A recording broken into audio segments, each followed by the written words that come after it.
Hello, Swellheads. It's Greg Allison coming to you on the 8th of December, 21. Time on deck is 5,500 hours Central Standard Time. Today's almost over. We're like about 5 minutes left in Wednesday. So this is Wednesday night, late live, very late live. So I got a lot to talk about so you can stay out of the hive. So sorry about the lateness, my friends, but I was actually trying to do another video. Hey, Catherine and Jason, how you doing? I was trying, yeah, good day. It's pretty late night here now. I was trying to do another video, and I wanted to have it actually posted before now, but hey, you says Granny. But I had issues. Zoom kept crashing. I would be going on blah blah blah blah blah blah.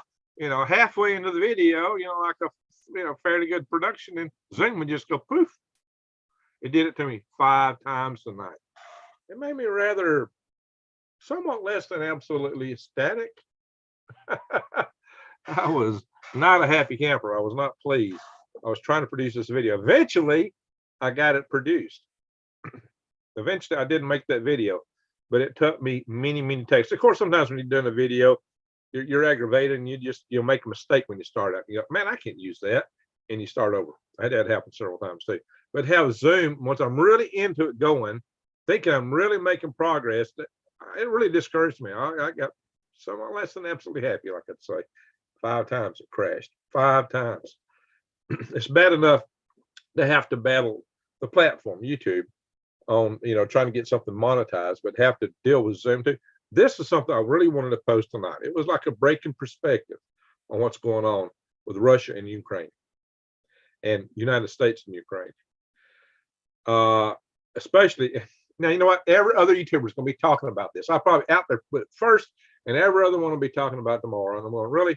I had this story. I had it in the bag, and it went poof. Because the next thing that's going to happen is YouTube will probably demonetize it right off the bat. They demonetized my last few videos. I'm having some issues again. Ever since I talked about the Crew Cut Clan, the Crew Cut Clan, which some people have actually showed us what that is. Hello, Greg. Good to see you. Thank you, Stan.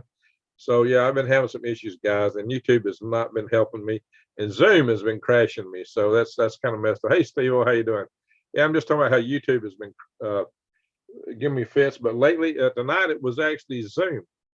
Crashed on me 5 times trying to make a video. So it'll be tomorrow before I post it. Hey, Judy, how you doing?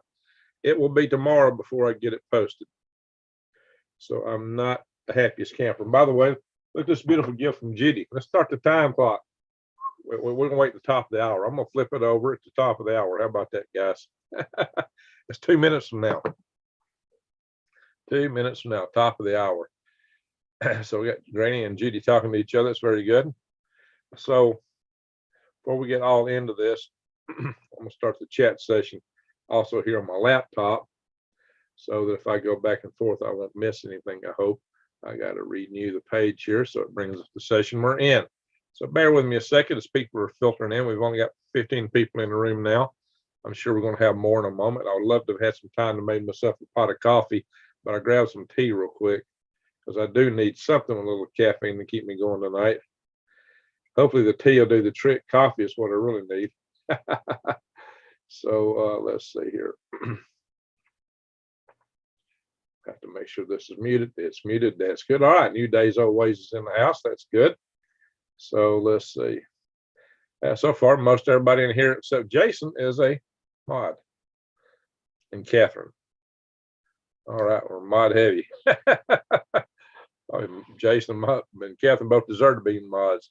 Jason, the idea and worry that America has been left behind in the hypersonic race is a little silly. People don't remember Wave Rider.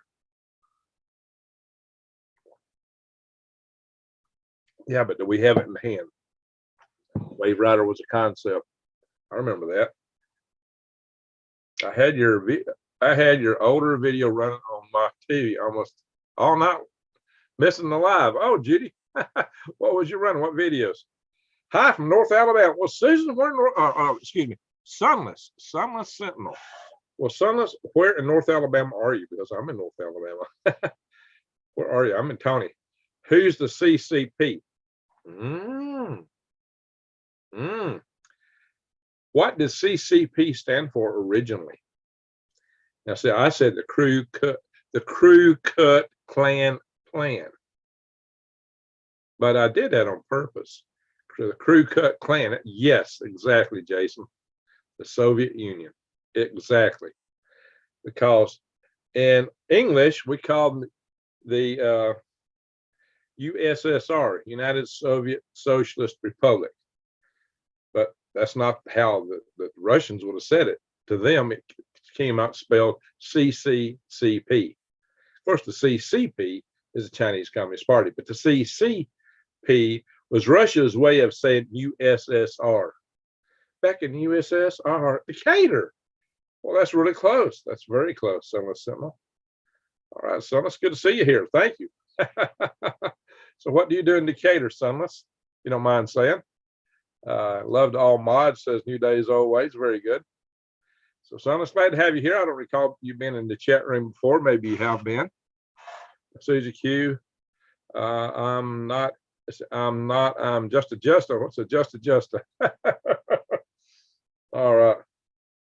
Delete that Joe. Oh, we got a Joe in here saying something. Joe Driver. Oh, who's the CCP? No, that's a valid question. That's a good question. I had to ask it not myself, I believe. I can't remember what the CCP stands for in Cyrillic. Yeah, when I was in Moscow, I learned a little. I could actually see the name of the train stations, and I knew how to pronounce it. And it's spelled in Cyrillic. I got that good before the train conductor would announce it. I know I'd say the name. So I was, after a week in Russia, I was getting used to it. If I walked in today, I'd have to start all over again. J.S. Hanson, Greg, do you grow your own tobacco? No. Spices like tobacco and alcohol will be excellent for bartering for. Yeah, it will be. It will be. But that's not one of the things I've gotten into growing. I used to make homebrew when I was a kid. Homesteading mostly, chickens, gardening. I've got about 10 acres. Wow, Sunless, that's awesome. That is awesome. Maybe I should interview you for the channel one day. Would you be up for that? Oh, I missed it. It's 2 minutes past the top of the hour. Let's turn this over.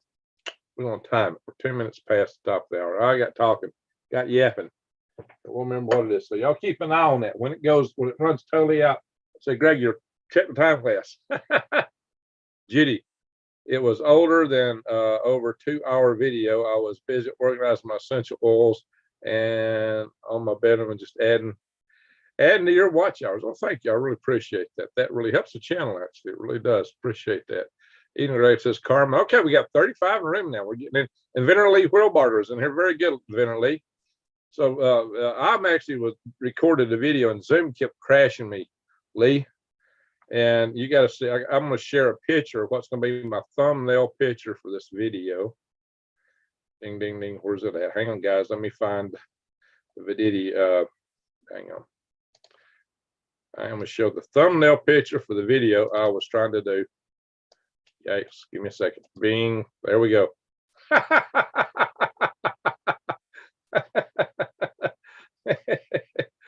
It's not about nuking Russia. Well, it may be. It may be, because we had a U.S. senator actually kind of threatened that.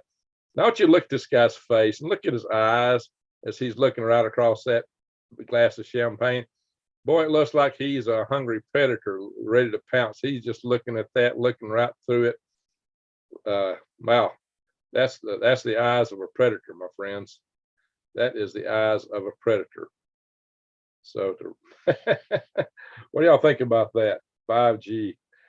New Day's always hi there, Lee. So, everybody's glad to see Lee in the house. You won't believe it, but NIH is now saying that the bug came from, oh, no, really? NIH is saying it? Wow. They're trying to get the blame off themselves. That's why. That's nuts. You got to be kidding me, Lee. You got to be kidding me. There's no way in God's green earth. And I know that. Yeah, you think it's scary, Justin? Yeah, it's overblown. Lee and I should do a show on that. Lee and I should do a show. LOL 007, where are you when we need you? Yes, exactly. To Russia with love. To Russia with love. If anybody remembers that, that was one of the old James Bond movies. It was more of a fist fight movie than anything. It was real old style. On the train in Russia. a lot of fist fighting, not, wasn't a whole lot of uh, secret weapons and stuff like that. It was old school, very old school. In fact, I think the Bond movies with the new Bond, Craig, are a lot more in that venue. I think that's what they were trying to get back to. I want to do a show with you about it. Okay, about the 5G or about the bug. Predator versus Alien. Who's going to win?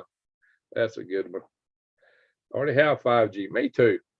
And it underperforms in my case.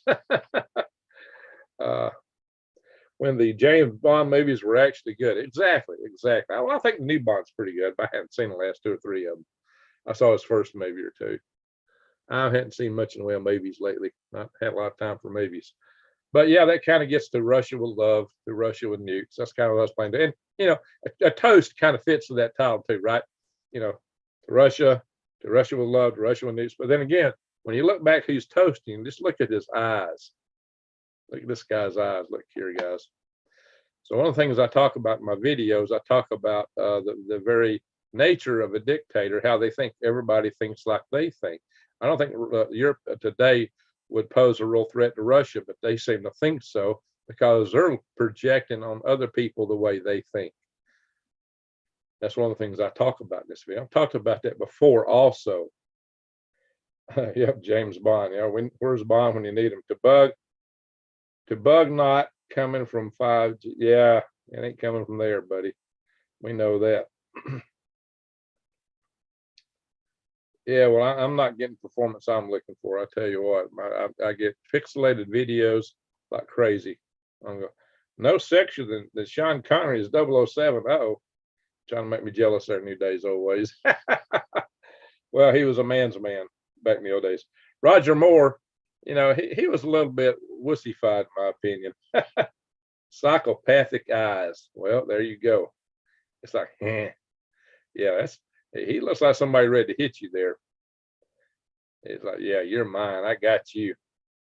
It's a very threatening look across that champagne glass. So that's the perfect pose for the title and the picture behind it. So my video is going to be about the threats that we're facing. NIH says that. Wow, NIH says that. That blows my mind. When did that? I got to send me an article of that. That is crazy. Hey, cousin Greg, Biden is Putin's best friend. Just ask Hunter. Oh yeah, wouldn't surprise me. That's for sure. Yep. Stan, you got it. True New Day, like Clint Eastwood. Go ahead, make my day. Yeah, I could kind of see that phrase going with that face. Roger Moore was too much of a metro. Well, he did get the ladies. He probably got more ladies than any Bond. I'll have to hand more of that one. That's about all I can hand. He got more ladies than any Bond. All fairness, you were never 007, so your sexiness stands over it on its own. Well, thank you there, New Days always. You were never 007. No, I wasn't 007. My 5G fluctuates in speed, drops low as a dial-up sometimes. Wow. Yeah, the threat is internal. Yeah, we do have internal threat, big internal threats. Roger was a charity raiser for good causes. Okay, I could see that. Clint Eastwood was mostly alpha. There you go. I'll stop this share. Bang. Hello. How is everyone? We have 46 in the room.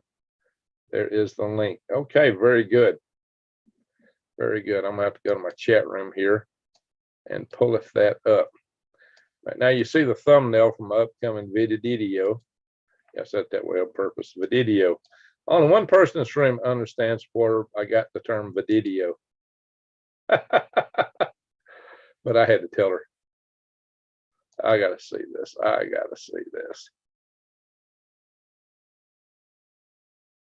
Oh my gosh.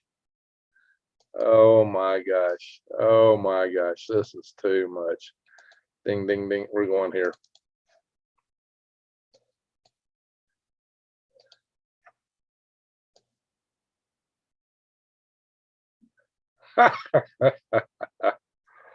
Wow.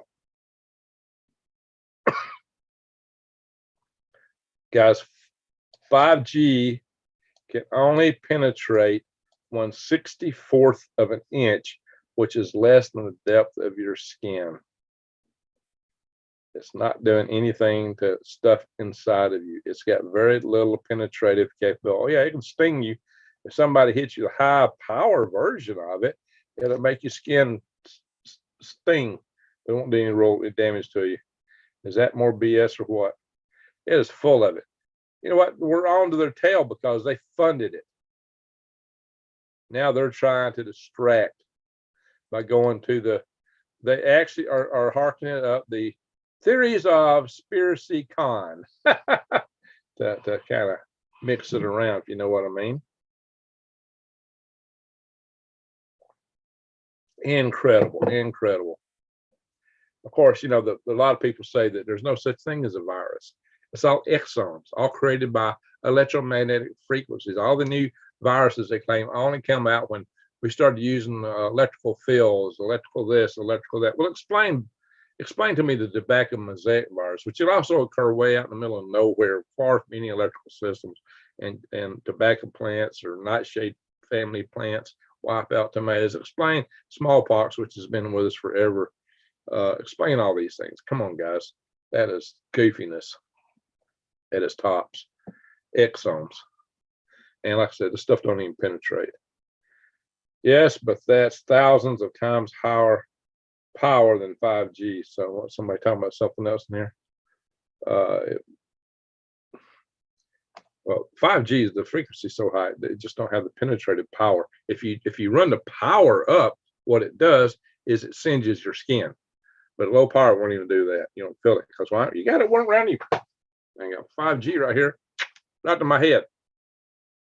Now, I have talked on cell phones and had on my head back in the old days, and I felt my head getting warm, but that was not 5G either. The older wavelengths have more penetrative power than this. The 4G will go deeper into you and could do more to you than this stuff. So radiant energy will penetrate Faraday cages. Well, now, if you have a tight Faraday cage, no electromagnetic energy is going to get through it. You might get heat through it. You know, that's one form of radiant energy is heat. Heat couldn't go through. Or it can heat up the outside and it will conductively pass along. Yeah, just hit thumbs up. What's wrong here? It didn't register?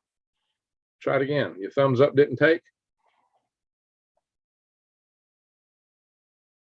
Well, it can travel, but it's just, it's, you know, leaves can stop it.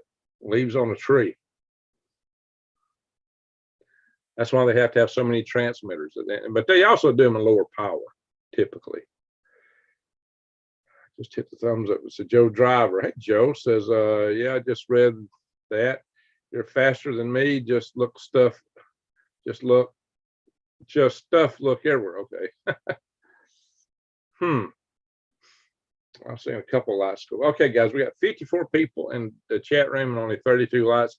One guy said he hit it and it didn't go up. So hit the like button, everybody. If it didn't take, hit it again. You pronounce that provoke, PRV. Is that provoke? Good to see you here. Oh, microwaves is best Faraday cage. Yeah, they're pretty good Faraday cage. Joe Driver, grandson minimal will be your friend. It might be. A good cage will stop 100 dB. Yeah, depends how good the cage is. But you can make good cages, guys. I mean, if you have a total metal sphere is the best cage, but it's completely 100% metal. But you don't want to be touching. You want to be mounted on an insulator or something inside. Gary Ilzik, the retard Biden pushing his. He's not directly saying that, but it's kind of, I don't know if I should accept that or not because the platform might not like that language. Kind of radiation, higher, faster moving particles. There's many kinds of radiation, Judy. I've talked about that in my nuclear bug out video. Number 6 is you. Brian says, hey, Greg, I bought a $700 Sony camera. Look for me. All right. Is it kind of like my camera? I got mine for $350, I think. So you're ahead of me, buddy. You're way ahead of me. That regard. All right. I hit the thumbs up 3 times to get the tape. Wow. I guess you got to keep banging tonight. I don't know what's going on. My thumb worked. I was surprised. Okay. That so few did. Okay. All right. Well, Tesla proves radiant energy was proven to warm or cool a room. Or do I have it backwards, says Judy? What, number 6? I can see getting that upside down. All right. Readers are leaders. There you go. We're going to show a couple things, but then again, like I said, I'm trying to get, it's going to have to be tomorrow for I can post that video now, because if I post it at this late hour, it's going to go, I'll get like 300 views on it, maybe 5 if I'm lucky. But if I post it like, uploaded type videos like that, if I post it like 4 o'clock tomorrow, it'll do pretty good. Although I could have posted something else. Really and truly, the best days for monetized videos on YouTube are Wednesdays and Thursdays. I just missed Wednesday, which that aggravates me. I really need, I need some, hell, I didn't get my check this week from Trulies Market. I mean, this month it didn't come in. And so I'm complaining to them about it. Probably got put in the wrong mailbox or something. So I'm gonna have to make it automatic deposit or something, I suppose. I don't think that was the option when I first signed up with them. So I'm kind of hurting this month. What's weather in the hood like? I've got a video. Let me see if I can find it, guys. Ding, ding, ding, ding. Oh, wait a minute. Let's go here. Let's go.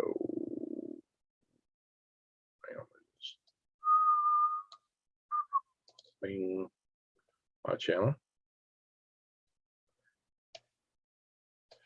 There's our video tonight. So if you want to find video, just go up here, click the hourglass. I'll type in nuclear. N-U-C-L-E-A-R. I may have that many video names. See where's it take us. Tsunami risk, Sarabama, Indian Pakistan, Ukraine, invasion, World War III. I talked about Ukraine saying we're going to hit Russian reactors. Nuclear winter, prepping. So that's a pretty good one right there. And volcanic prepping. That would be one you might want to see. This is the one I was thinking about right here. This video, I talk about many different forms of radiation with Grammarly. Hang on, I don't want the commercial. It's coming to you on the 3rd of January, 20. Hey, there's my old hourglass. Here's the one that Judy gave me. She saw that I broke the old one, so she sent me a new one for Christmas. Isn't that nice of her? All right. 21. And this may be the most important video you've ever watched, because I'm going to talk to you tonight about how to survive a nuclear holocaust, how to survive any kind of radiological event if you're not at ground zero. That's an important distinction. So what I'm going to go talk about is safe zones, bug out zones, but mostly we're going to go into the details of all this so you'll understand what it is, so you'll know what I'm talking about. We're going to talk about 3 types of basic nuclear events. We're going Denton, he's a nut. He's always thinking his lasers are shooting way across the atmosphere and doing things that they can't possibly do. He don't understand lasers. He don't understand power. He don't understand thermal systems or satellites. Denton is, he might know something about earthquakes. I don't know. I haven't really went into that to see how good he is on that. When he's talking about beam weapons, he has no clue what he's talking about. Are you still here in Winterleaf, Wilbarger? He'll back me up. Denton has no clue about directed energy weapons, especially with satellites. Greg, could you or Lee post a link on a Faraday cages? I had one video, but I'm gonna redo it. I'm gonna redo that video. I'm gonna do a video on Faraday cages again. I will definitely do that. Lee might do some. Nuke move to Antarctica quickly. Well, here, look here. I go in this video. let's see, I'm gonna just skip through it. I'm gonna post a link to it. I talk about the different forms of radiation, ionized, non-ionized. I talk about wavelengths, what they can do to you. I go into great detail here about shielding, well, exposure time, dose rates, more into dose rates. We talk about the kind of damage you'd get from various blasts, how far out, what kind of damage you expect. We talk here about the kind of injuries you'd get certain distances away. We'll talk about bug out zones.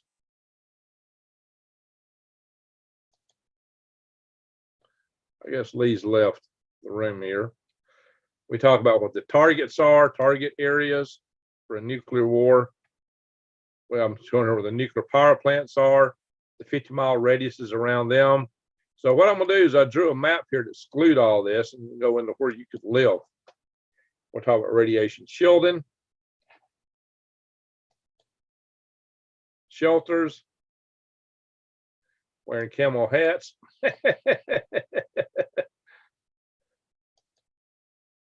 All right, wait a minute. It minimized on me.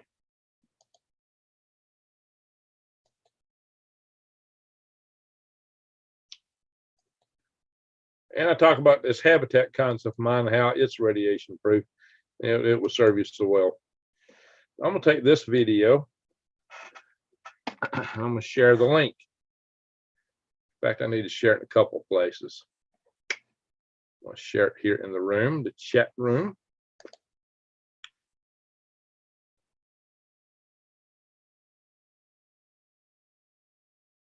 Dutch and Scenes vids are garbage.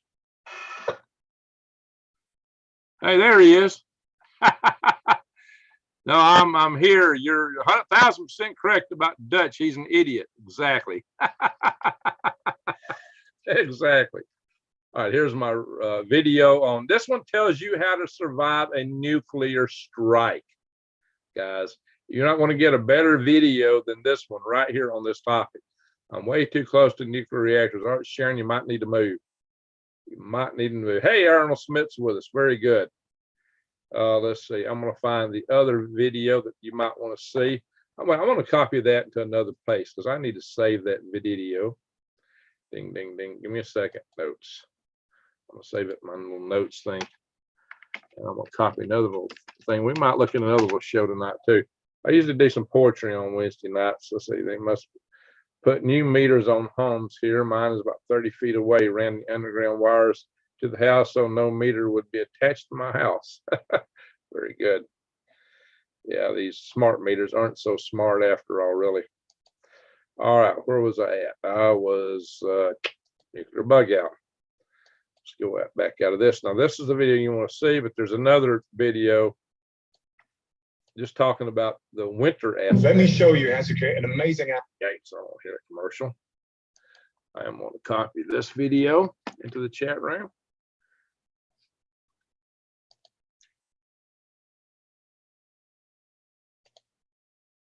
Keith is right. And Inventor Lee is right. Dutch knows nothing about lasers. I totally agree with that. Lee and we could do a whole show together just on that alone. On that alone, that 5G. We should do a 5G laser show, laser light show. So I'm gonna copy that into my notes because I can use both of these in my other video when I post it. That's not what I want to pull up. Yeah, maybe it was. It's the wrong spot on here. I have to get that down there.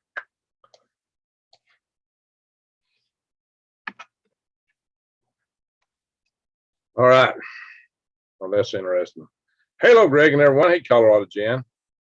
We're just talking about some things here. I'm so late tonight. Judy, I listened to them for some nights myself talking about frogs. Hey, there'll be frogs here in about 2 months, guys. We can go out and do live videos of frogs outdoors in a couple months. They always start singing in February. Growing worms is a very smart thing to do That asparagus is tough here. Okay. So what are you doing on Sunday, Lee?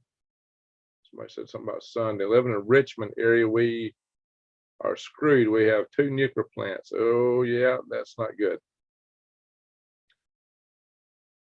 Maybe tonight we'll run frog sounds for 9 hours video. Oh yeah, I got a 9-hour frog video. Exactly. I do.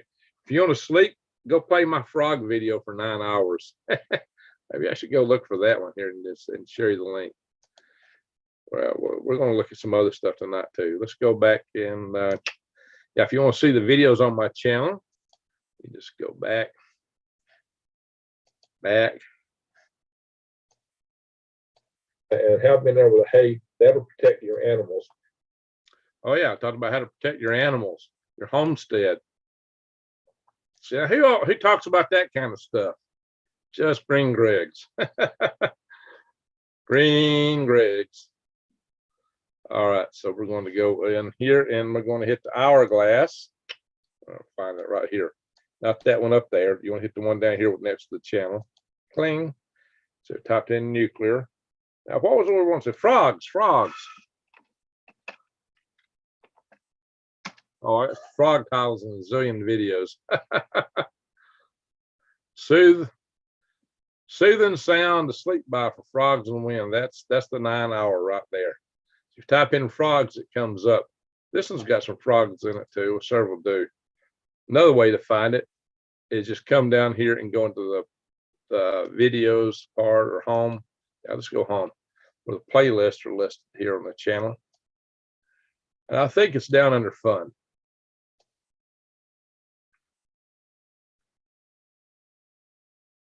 Fun stuff. Yep, there it is under fun stuff.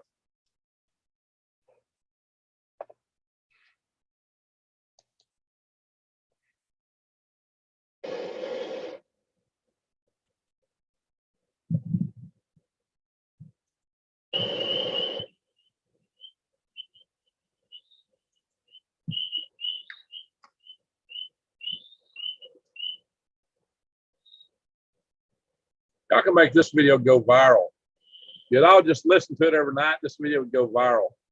Pass it along to social media. Tell people here, listen to this to go to sleep at night.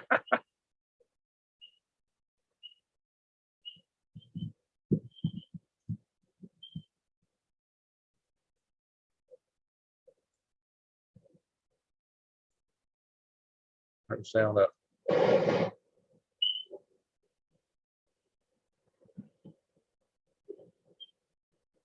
It's a very windy night when I was recording this.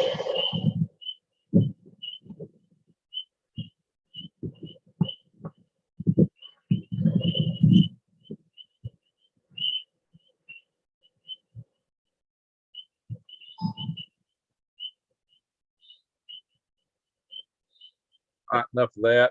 I'm going to share that on the channel here. If anybody wants to listen to frogs at night, you can listen to that. Ah, Judy beat me to the punch. Very good. Ring Greg. So Rocket Man, how did you like my humor joke? Which one was that, Arnold? Your humor joke. Hey, we got somebody else in the room. Just joining in. Doug's here. Uncommon news. All right, guys. Just for Doug. Just for Doug. I got something here. Ding, ding, ding, ding, ding.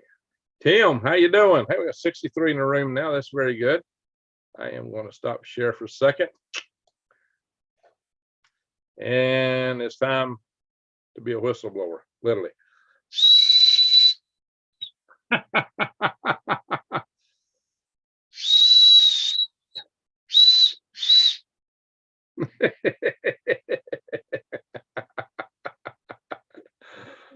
All right, let me read the little piece I got with this. Hang on, guys, hang on. Now, isn't that a unique looking whistle? That is a one of a kind. There's no one other whistle like this on earth. This is handmade by Doug himself. Doug dug it out of a piece of wood. All right, let's see here. And what did he say? He said the following: He said, Merry Christmas, Greg. I made this whistle from sun-dried mesquite from Franklin Mountain. It has been sealed with olive oil and is passed through flames. And you can see that. The cord is also dipped in olive oil and should make a good emergency fire starter. This whole thing, right? A Morse code card is included in case you feel like sending a message over long distance. I hope you like it. Dun, dun, dun, dun. So to that, I will say A, which is a toot and a short and a long. And there is Morse code, dot dash.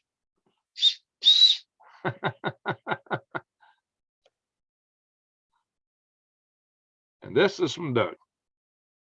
Very nice. Again, this is mesquite wood from Franklin Mountain. Passed through the flame and treated with olive oil. It's a nice whistle. And as a matter of fact, I used this whistle today to whistle for, I had some girls working in the back to come up to the house. I told them, I said, when I blow this, you come running.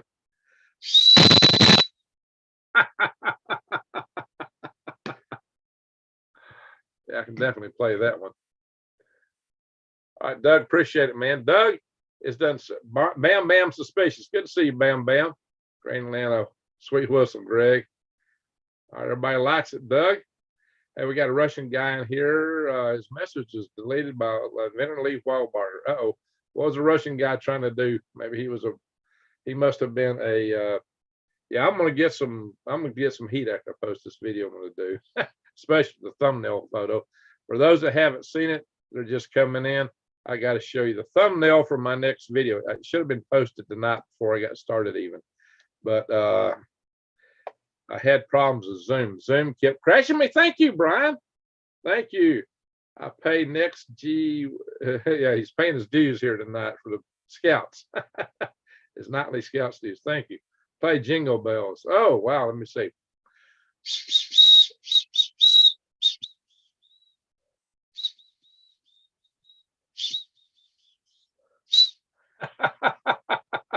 Wiggle worms, wiggle worms, wiggle all the way.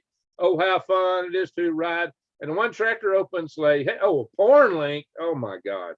Thank you, Lee, for getting that out. Oh my, that's nasty. Yikes. I'm probably going to get spammed real hard, real fast when people see what I'm about to put up.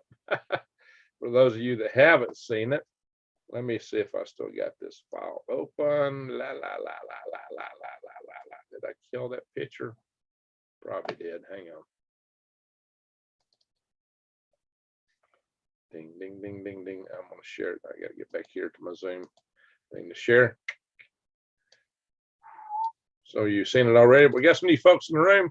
Ba-ding! This is a thumbnail from my next video. What do you think about that, Doug?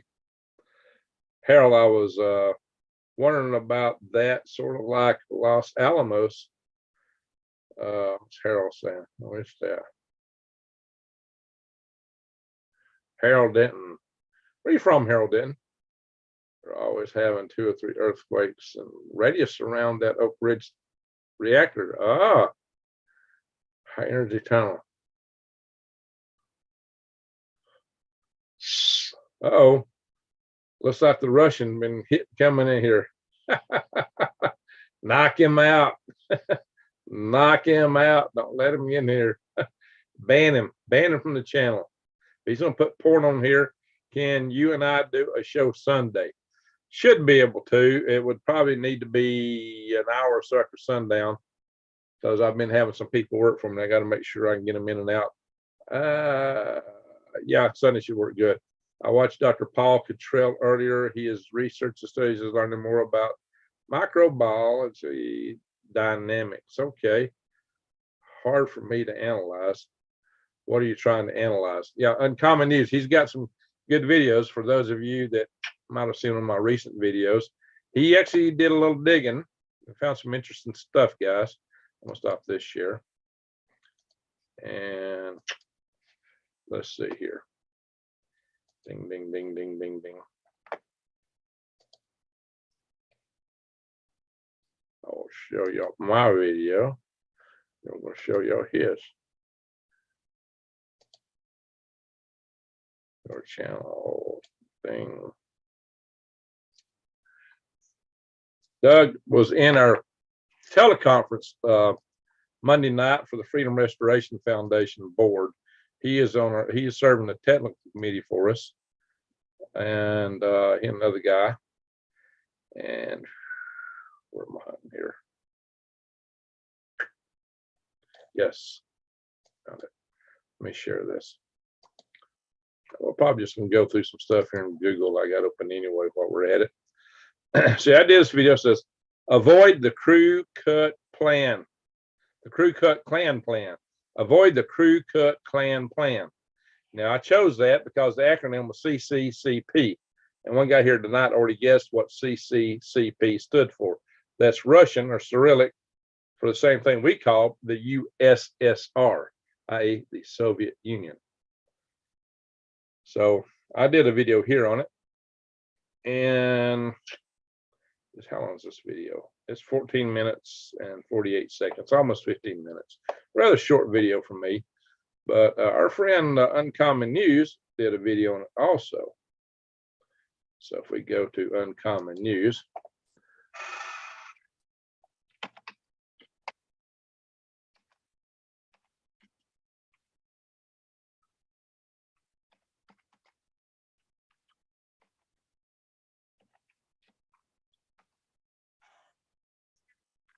on Doug's channel here, there he is. Actually, that video there is it.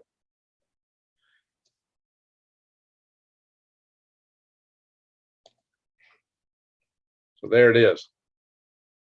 It's a trap. FBI caught. He did the research. He got the skinny on it. Check it out. So we're going to share this video.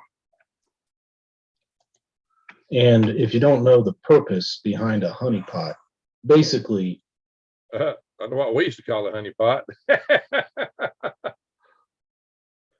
Hang on, guys. I am going to share show with Greg and Lee on Sunday. Yeah, I think we're going to do a show here. Holy shit, it's rush hour over an EU and US military aircraft. Oh, Lee, what's happening? I'm really expecting one of the things I talked about in my video, Lee, was the following. That video is that Biden is kind of talking, well, we're not going to unilaterally send troops over, but he left the door open when he said we're not going to do it unilaterally.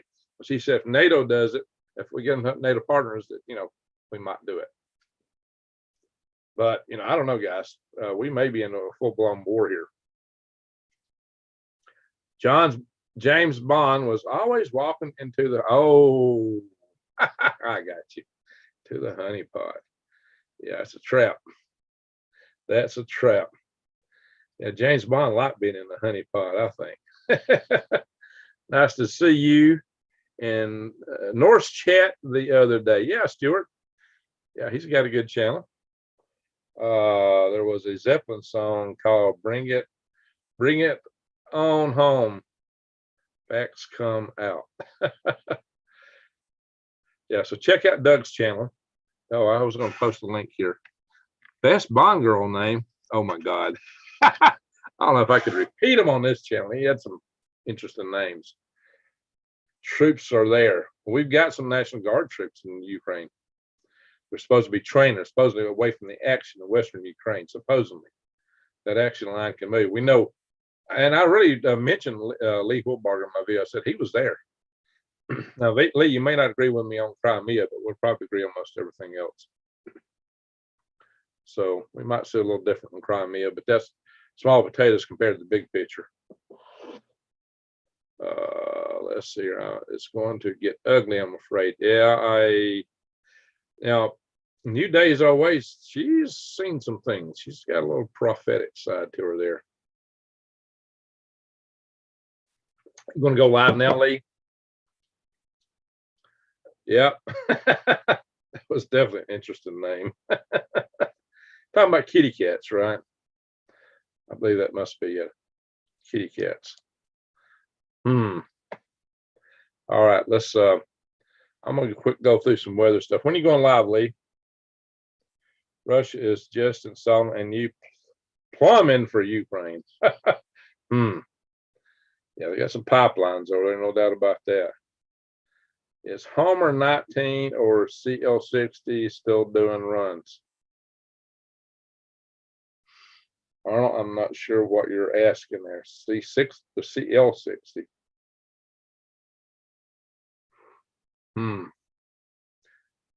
All right, what we're going to do here, I am going to, check out Doug's channel, subscribe to it.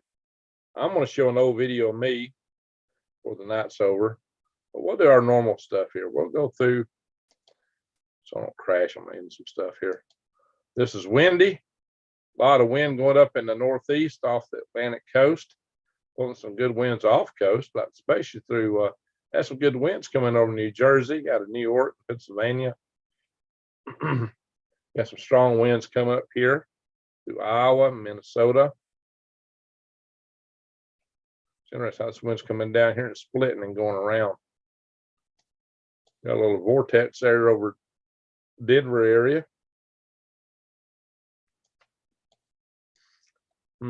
Let's do a rainfall. Raining hard off the coast up there. Snow in Denver. You got snow, Lee? Are you still over there? Let's do a, I'm not gonna stay in here long. I mean, you know, I used to live up in this area right here, Fort Greeley. Well, that's right about here.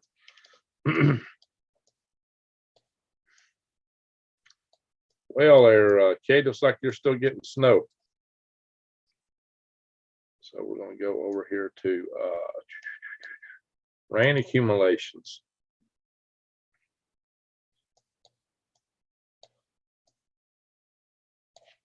Just look at the next 5 days. Of course, the northwest, West Wopistan is getting pounded pretty good.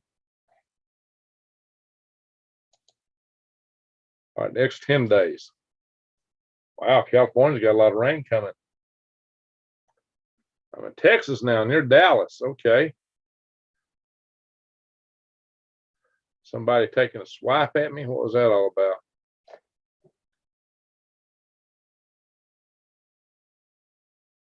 Big Bear gets some snow. Vegas gets rain. U.S. needs to bring back the M79.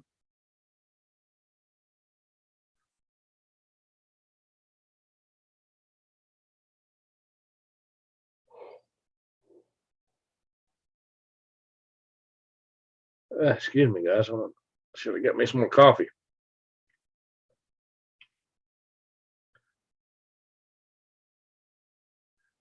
So somebody trying to throw something at me there, guys. Got a little shift. All right, Lee's about to go live. Go over here and join him a little bit. Actually, I gotta go out and shut down a microgreens trailer shortly. Let's end the windy. Here's Earth. I'm sure Lee's going to have an interesting story there in a little bit. I'm going to have to do me some coffee and catch a little bit of that shortly. Always like looking at all this stuff around Antarctica. It's not as intense as it was.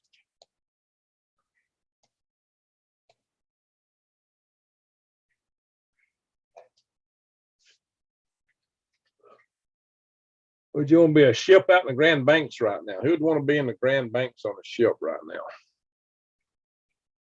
Been rough out there for a while. Earthquakes.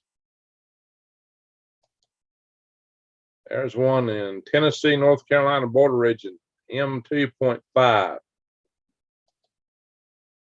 Here we are in Kansas, and M3.1 to 5. Oh, 5 kilometers. Okay. White City, New Mexico, 3.0. Well, it must be a new one. 3.4.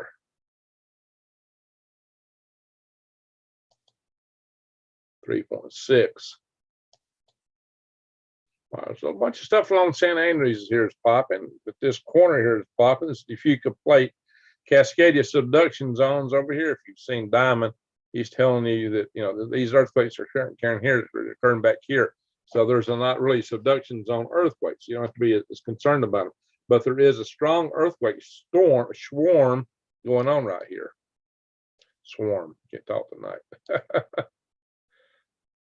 We got a few events up in Alaska. All right, enough of that. Space weather. I'll do a quick run through. Juan de Fuca plate that I must, what did I say? De Fuca? Yes, it's the Juan de Fuca plate. You're right, Doug. What did I call it? Should have known that. 61, really foggy in Gainesville, Florida. I'm saying live in 5. That was a few minutes ago. Okay. I'm concerned what's going on out there in the Suez Canal. Oh, they have earthquakes around there. What's going on in the Suez Canal? All right, guys, if you are a flat earther, explain to me why all the other planets and moons are spherical. You can tell that because when they're directly in sunlight, they're fully lit. But as the sun is over to the right, you get the sunshine on that side. As it comes around you get a crescent. As the sun comes more between you and that object or on the other side, that crescent fills out, becomes half, and then fully illuminated. And then you just go on the other side. That tells you these bodies are round, just like Earth. Oh yeah, look at this, guys. Here's a picture from space of the eclipse that we just had on the 4th in Antarctica. Now, if the world was a flat dinner plate and Antarctica was stretched around the outside of it, how do you get the sun's shadow across the whole thing? So, you know, what a nutty idea. The Earth is not a flat dinner plate. Apparently, I'm at 5,300 feet. Sounds like where I'm going to in Arizona. I can see the sun from Mount Everest with a telescope at midnight. Oh, there you go, Doug. If it was a flat Earth, you'd definitely be able to do that. Yeah, there's so many ways to shoot down flat Earth, including I did one when there was a solar eclipse in Argentina or Chile. I went outside and did a video, and I pointed in the general direction of where that was at.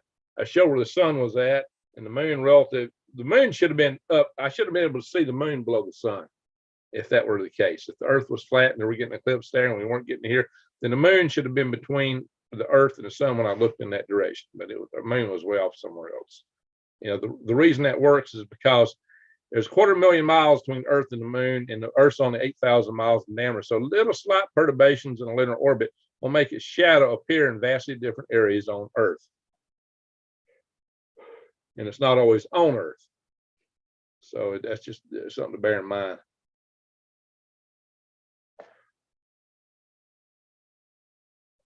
That's what Bam saying. Oh, you don't get the fat Earth there now. They think the Earth is stretched out like a dinner plate, that the North Pole's in the center, and the South Pole goes around the entire circumference. That's what they think. They think it's an ice wall keeping the water in. Ice walls don't keep water in for long. They'll break. Oh, well, so many ways to attack that theory. It's not funny. Not funny. All right, enough of that. Back here to space weather. There's been a lot of articles recently. They've got some coronal holes. You see the aurora has died down very considerably. So we're not too active at the moment. And with the sun, that's a picture of that eclipse. We look at the asteroid stuff. There's no deep pink coming at us, in spite of all the tabloids from Britain and other places claiming asteroids going to park in Earth orbit, or asteroids going by Earth orbit, or something like that. It might go within the satellite orbits, but if it's not going into orbit, that's a stupid thing to say. And they're not going into orbit around Earth. So that's just a stupid thing that some writer don't know nothing about science is trying to be a science writer, and really they should give it up. So No real threats coming at us, guys. All this stuff is more than a distance between us and the moon. We've always discovered close passes after they pass. Like that one is not even a full lunar distance, but 0.8 and 0.8. You gotta wonder if these two asteroids are related to each other. But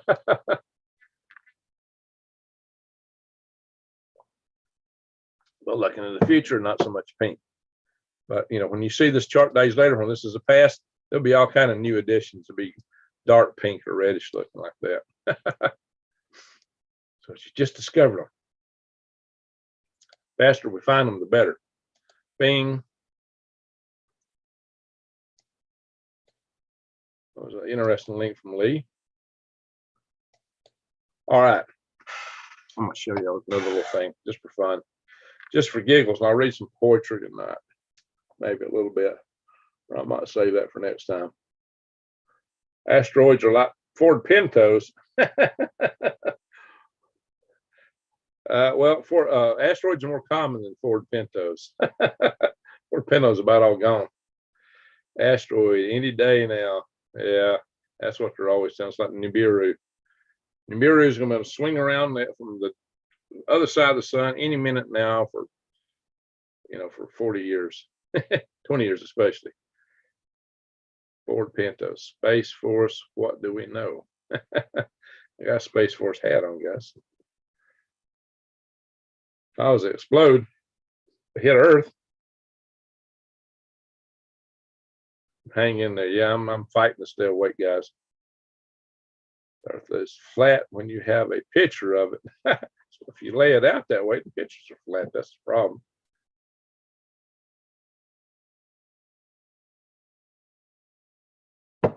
Yeah, learn to adapt. That's right, Michael.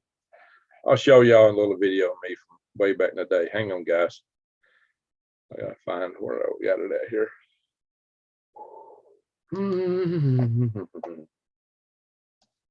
Space debate. Basically, I was advocating to end my job in this crazy video, but I was being honest.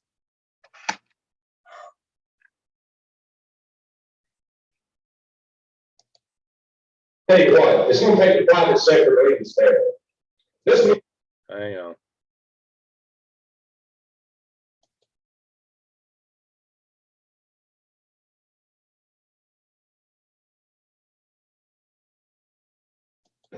this chapter's Halo project.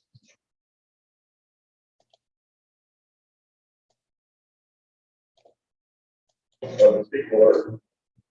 Each person will get a 7-minute presentation, which will be followed by a series of 3-minute rebuttals. And at the end, there will be a vote by you, the audience, as to the win rate. Instead, we have time after that will be questions. Time limits be fair and strictly enforced. Dodson only gets an extra hour at lunch. But I figured we needed that, given the strength of our.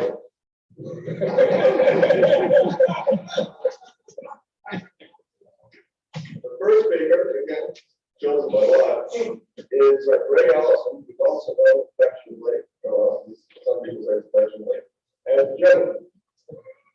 He is an aerospace engineer, and he's founded and presided over at least 3 of the society chapters. He chaired the 1993 ISBC. In spare time, he's project manager of the chapters. His chapter's Halo project, which stands for High Altitude Liftoff. Hey, hello. A Block 1 type activity. He's also president of a firm called HARP, which is HARP. Firm also pushing rocket technology. Wow, I tell you what, that CCC stuff ain't working too good here. Hey, Halo. See, guys, I've been Halo for a long time. Involved in such issue things as the X-Prize. And most importantly of all, is the CEO of the National Space Society. That's right. I was the chief executive officer of the National Space Society. There you got it.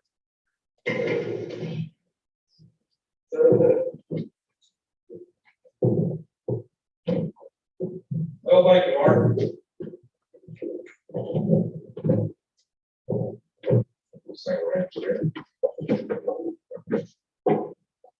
But you guys know, I really want to go to Mars. Us good old boys from Alabama, we know all that fine red soil on Mars is going to be good for. I'm teasing Bob Zubrin there. You might know I interviewed Bob Zubrin on my Galactic Greg's channel, by the way, even though it's kind of debating against him here. Growing cotton. What's all that fine red soil on Mars good for? Growing cotton. Now, I'm really a strange creature, you know. By day, I work at a Jekyll and Hyde at that. I work at NASA at the daytime on various projects, and then nights and weekends I'm doing Hark, you know, I'm on an entrepreneurial company for rock Hark, H-A-R-C. It's spelled it wrong. development. So it gives me a rather interesting perspective on how we ought to go about going into space, because I see things from a lot of different angles. You know, I got some questions to ask. How many of you want to see people living, thriving in communities in space and beyond? Raise your hands. All right, good. Now, how many of you would be happy if all we got out of this Moon Mars initiative was an Antarctic base out there somewhere? Raise your hand. A blue space? An Antarctic type base, just out there somewhere. In Moon Mars, I don't know. How about flags and footprints? Come on. How about the next X program? You know, I'm in NASA, I like to tease people. I tell people that I'm working on the next X project. They love that. The next X, like EX, not X, letter X, like the next one is done for, done in, ended. How is the hourglass doing? All right, that's a good question. Here's the hourglass. It's almost done. It's almost done. Not an hour yet. We still got 6 minutes to be an hour. 5, actually, I think. Red Greg. He hasn't changed much. Well, I got longer hair and a longer beard. Anyway, well, I can tell by your enthusiasm what you're interested in. I'm gonna tell you what, it's gonna take the private sector to lead us there. This new initiative that we're talking about, this is just what the nation actually needs. It gets NASA, the government sector, out of lower orbit, exploring outwards. We do need to kill the shuttle and station programs after we finish their immediate research objectives. Why? Because we don't need another bureaucratic program like the shuttle that keeps commercial companies from developing light service provisions. Because that kind of entity is not going to get us there. It's like Bob said earlier today, where did the show get us all these years? I hope I don't get a strike for playing a video of myself. For playing a video of myself. I think I get a strike, copyright strike for playing a video of myself. Oh, not. I know the guy who does this channel, he wouldn't mind me doing it. Because I want y'all to check him out. I'll show you his channel when we get out of this thing, guys. It looks the same kind of. Okay. Yeah, much better looking these days, though. Don't question date stamps. This is back in 2006, guys. I think. Even today, it's 2004. 2004. there's not some at NASA who will fund some private company. I heard some discussion about funding Kissler, for example. The problem is every time that Kistler, not Kisser. they want to do something like that, the Shuttle Protection Agency comes along, which is elements within NASA, and stops it. They kill it. Hey, take Kissler, for example. That's even their own buddies. And their company doesn't have a payload that really threatens the shuttle. And the shuttle is scheduled to be shut down. Yet, you'll still find this problem. Why? Because there's people that NASA still think they're going to be flying space shuttles in the year 2030. And they will stop anything that can be. There were. They thought they would keep flying to 2030. Well, we stopped that. I like hair and beard, says Granny Lantern.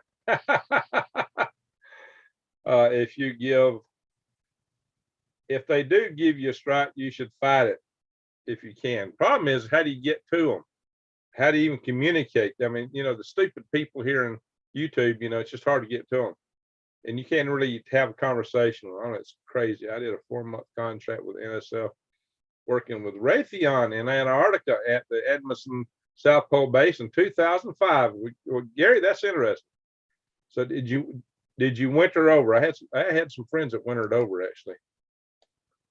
Ladies and gentlemen, we can't get to space with bad attitude. It's just not happening. I see Jeff Faust right, and I'll get a pink slip when I get home.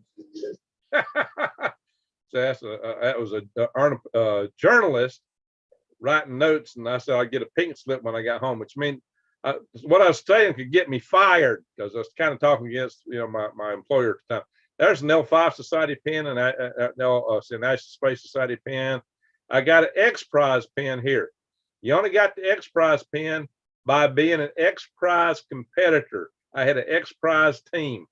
Not very, very, very few people have that pin right there. It's a very selective pin.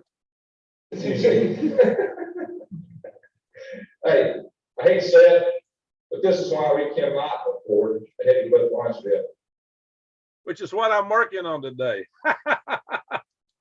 Yes, Michael Griffin said it costs $1.5 billion to launch a mission, each and every mission with EEOBs to involve expendable launch vehicle. Hey, I'll use some 4 other words now, so maybe I need one of them on this talk.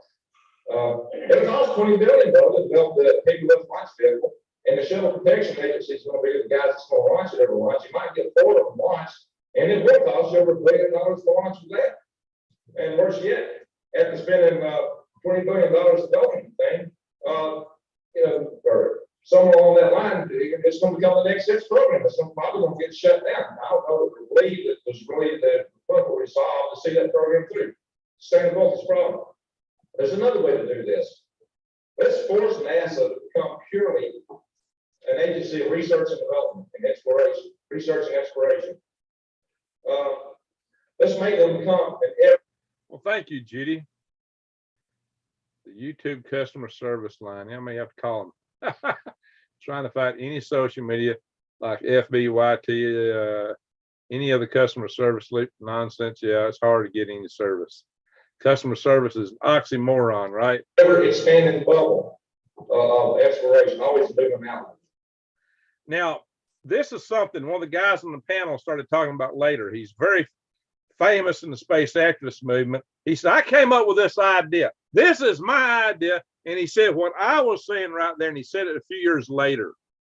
And I said to him, I said, hey, I said this first, and you were on the panel. Oh, no, I invented that.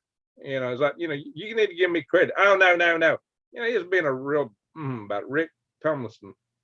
He was on that panel. So there was what I was saying, that we needed to, for space, basically let NASA be the explorative bubble on the outside of the sphere, expanding outwards of exploration, and let private industry service it as it goes along. $1.5 billion to launch a mission. Let's see. After spending $20 billion, become an ever-expanding bubble. And yeah, let's do that. Maybe utilize infrastructure and lower orbit. And yes, this is expensive, but hey, it does buy you a number of things. Launch costs are inversely proportional to flight rates. The more you fly, the cheaper it gets. Reliability goes up as flight rates go up. And better yet, even if Constellation is canceled, you still get something out of this. You have satellite service, maybe the LD missions, and even better yet, hey, sustainability, we might come back. We'll still have something to work with. But hey, best of all, the ELD is expensive. That's the best thing, because private companies, alternative launch service providers, and they'll start to find market opportunities servicing the exploration program. And this will not happen if we build the heavy lift launch vehicle. The Shuttle Protection Agency just won't let it happen. I'm not going to tell you what this architecture should look like. I'll say, hey, let many different companies compete. Let them use their best engineering practices, their trade studies, and let different alternatives come forward, and let the market forces drive and follow this program. So let's start by mandating private launch service providers. Let the companies develop multiple approaches. Now, how do you go to Mars? Going all these tiny little big. Hey, I am copying what G's putting out here. G's got some context stuff here that I'm taking. YouTube. Oh, what's that? That's a good one. Piss customer service. Oh my goodness. Oh my goodness. That's a good one. Well, bet that's a busy one. Let's see if I got that copy right. I want to save that tonight before the night's over.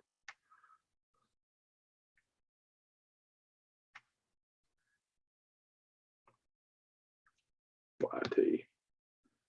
File. I'm going to save that. Judy, thank you for those contacts there. Where do I put that? Hang on. I'm saving this file for at least. I'll play a bit more of this. You want to find locations you don't. When NASA's ready to expand the bubble to Mars, maybe it's not in the asteroid the wrong way, you let NASA become the market that drives that. If launch service providers already service the constellation RIO requirements for orbit, hopefully space tourism, and then start servicing, system or space, they'll be more able and ready to step up to that level of capability to service our Mars ambitions. And I believe that can happen. I think that's what we've got to do. And I say, hey, let's let the commercial space pull us in there. Let's let the launch service companies be the ones that get us there. I believe it can be done. And I'm excited. Hey, I'm going to pass some time. Thank you. What I said something about I believe it can be done. And I'm excited. Hey, I'm going to pass some time. Thank you. plant some cotton on Mars.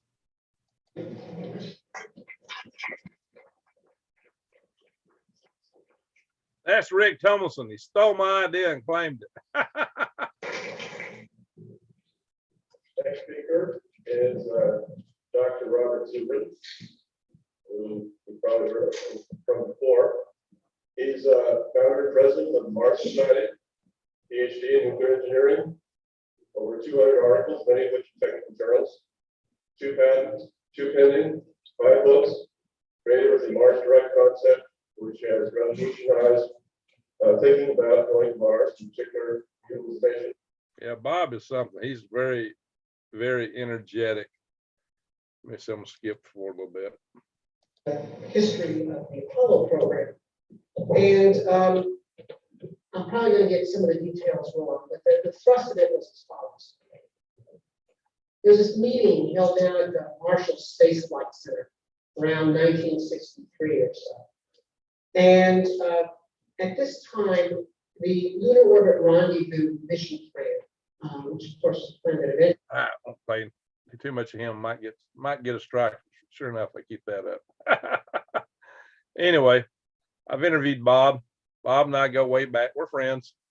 We're kind of debating against each other on this occasion, but I wasn't hard over in that position I was taking. I was taking it for the purpose of debate, but I made a good case for it. So there we go. I was actually arguing against my own job, that's why I said I might get a pink slip when I get home. So, but this was a good debate we had. This was back in 2004. A few years ago now, 17 years ago. There's older videos of me. Now this channel here is, I could share this link with y'all and y'all can check out the channel it's on. Let's go back to our program here. Palmerland, what's that? Brings it down. Oh yeah, Palmerland in Antarctica.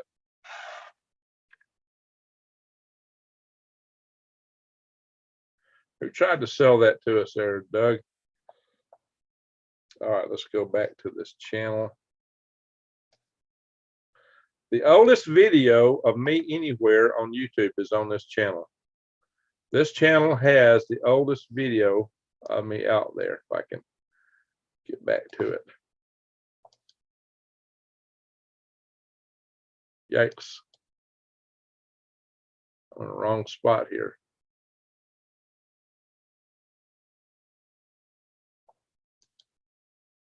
I'm hitting the wrong buttons. That's on Space Activist Archive.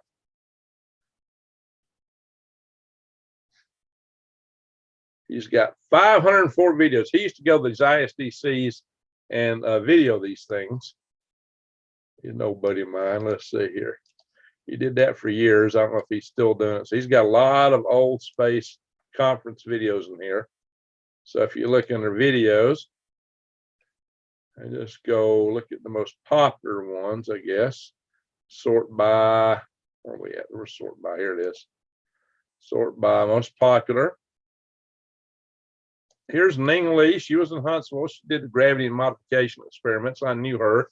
She came to our HAL 5 meetings. She talked at a couple of them, and she even came to our Halo rocket motor firings. One of our guys went to work for her.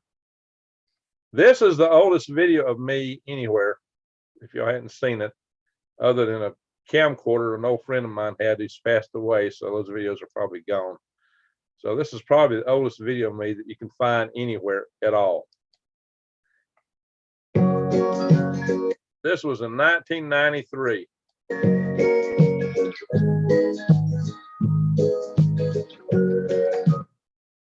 Oh, geez, did I get to skip it or what? That's Lori Garver. She became directly deputy administrator of NASA some years later.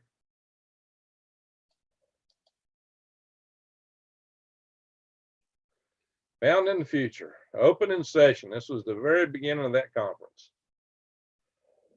I'm Greg Allison, chairman of the 1993 National Space Development Conference. I welcome you all here to Huntsville, Alabama. Looks like we have a lot of people here. A lot of you came here to some pretty tough measures. All right, let me see. I can get the volume up a little bit.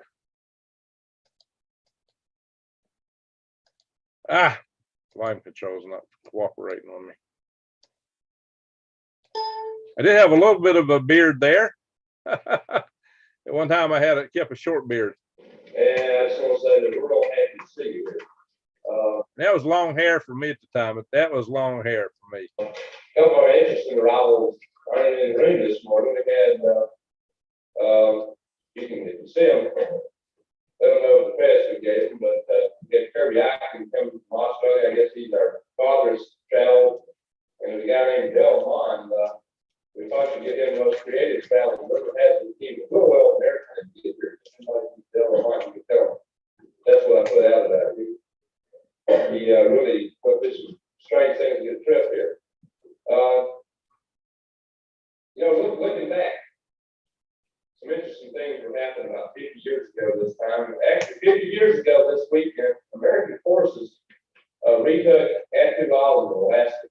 See there, I'm talking about military stuff back in 1993. Talking about history, military. Talk about eyes wide open, the head on a swivel. My friends, I got a long history here. Japanese. It was the first. I'm at a space conference talking about a military campaign. And somebody mentioned this on, I think, in their very last live session, talking about Attu Island getting attacked by the Japanese. Well, guys, here I was talking about this in 1993. Retake of American territory during World War II. And that was often called a 1,000-mile war. It was a war fought against the elements. It was a real, there's the element. Okay, don't have to pass the word. You said the front. I'll just look right over it. It was a war fought against some really tough odds. But the thing was, we stuck our neck out and took back what was ours. But it was really an example of American resolve. And all through that war and several decades ensued, there are many, many examples of resolve, which we determined we were going to do something and we just set up to do it.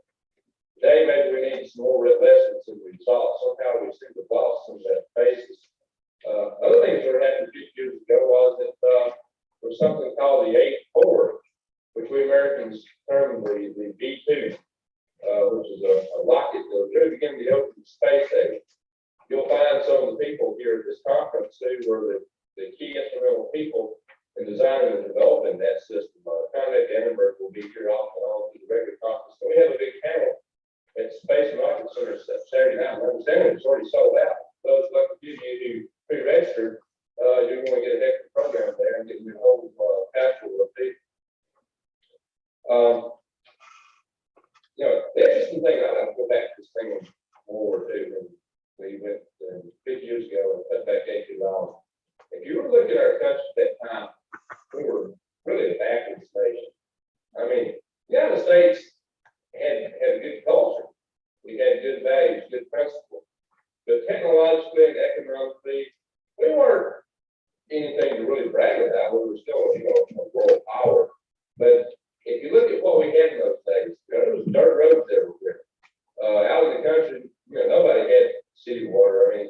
we're still most of the darn water's out of the well. There weren't even power available in a lot of areas.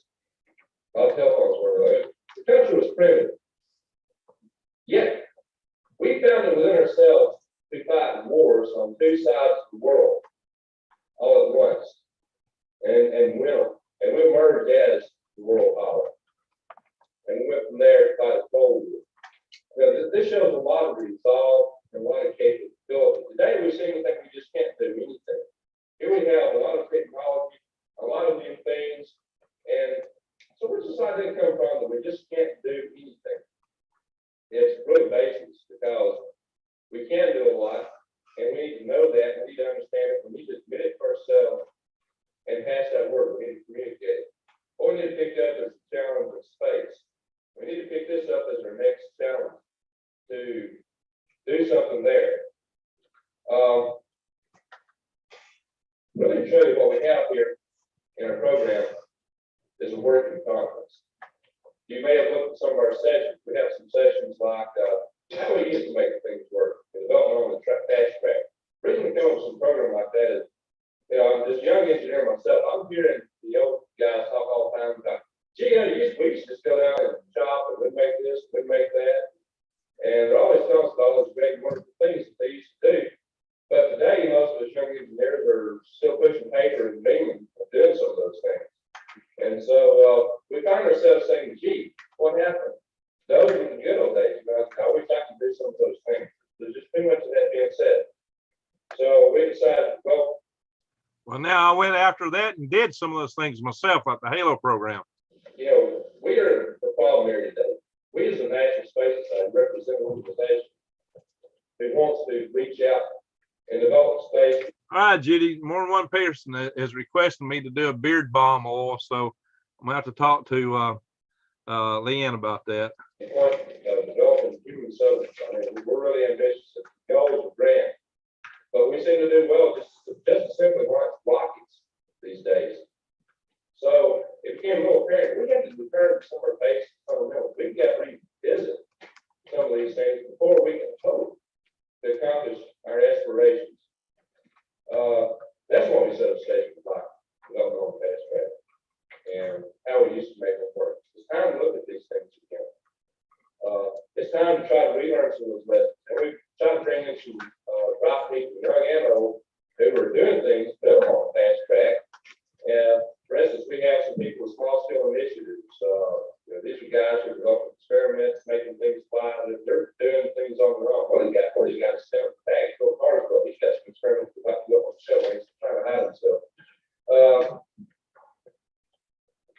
We also decided that, you know, we didn't want just another conference, but everybody came and Amway salesman, no, I'm talking space. essentially, Yeah, that's me. This is me back in the year 1993. In fact, that was May, Memorial Day weekend, 1993. I was the chair of this conference. heard some good talks. Thought, well, that's a lot of good ideas. You know, patting speakers and patting each other back and walk away home. That's what came out of it. 3 years ago, when I pitched to do this thing in Anaheim, California, I had in mind that I was going to spend all this time and effort for the conference because something better turned out from that. So we decided to go beyond having some good politics and sessions and look at some of these fundamental problems that we're facing today in developing space. We set up a boundary. It's a workshop, which is intended to be a project incubator. Some of you may have heard of it. How many of you heard of the boundary? Oh, we'll talk about half of it. It's a project incubator workshop in which people are presenting some ideas. It's been brainstorming session and folks expect to team up 2 years old, Justin. Wow. and develop some project plans to run through the integration panel to give them some advice for developing the plans, maybe even plug them in to some of the right people that might make it work for. We want something kind of picture come out of here. I hope that Sunday afternoon, Monday morning, we can have some good ideas about some of these things coming forward out of this conference. Let you know about it. We also plan to have some activism activities in this conference. We're at a political crossroads as much as technological and spiritual crossroads in terms of making things happen today.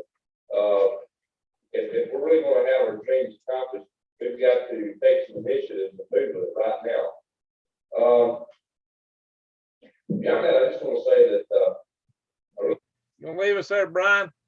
Well, I want to stay on this. This is gonna get boring. I'll change it to something else here. Hang on. And I got to read a poem tonight, maybe if y'all want, or I might save it till Gorgeous Austin's back. So there's another place we can go. We can go to Galactic Greg's.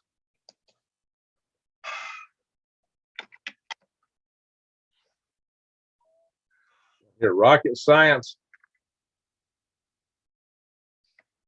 You got to go to the right Galactic Greg's, not this guy. He's Galactic Greg. That's a new channel, but he's outgrown my channel. A lot newer. That's a comic book channel where it's apostrophe S. Mine's no apostrophe. There we go. Check this guy out. You want to hear rocket science? Well, I could talk to you about the mighty F1 moon rocket engine. That's good rocket science. Air turbo rocket. Let's see. Well, let's find ones that I'm talking. Let's go videos. We'll go again to sort by most popular. Now here I'm talking about Russia's nuclear space tug. That's a good rocket science video about starships blowing up. So I'm sitting in the wreckage of the DCX rocket that's in my backyard right there. Actually, next to my log barn.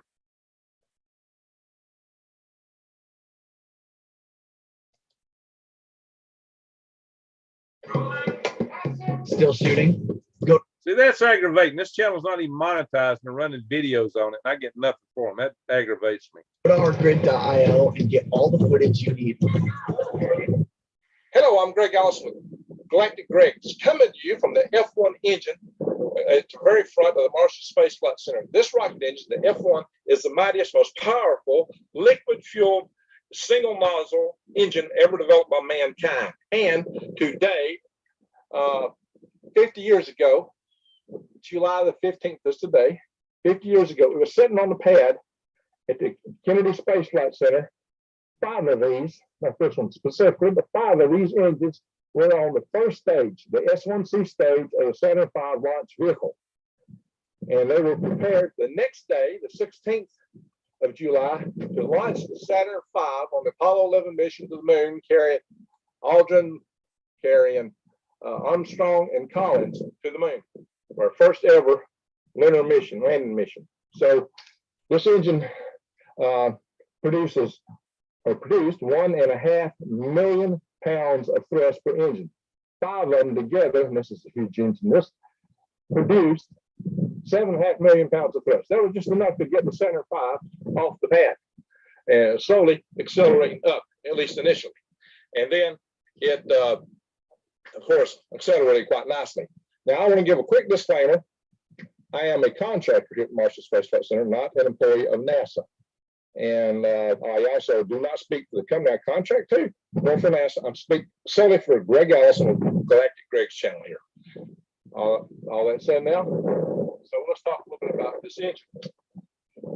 As I said, 5 of them on the S1C stage, and at 1.5 million pounds of thrust each. It might be noted that was the thrust level from all Apollos up through Apollo 8. Actually, Apollo 9, the one that we launched on now, Apollo 11, and forward, this engine actually produced 1,522,000 pounds of thrust. They went from burning from 150 seconds to 165 seconds.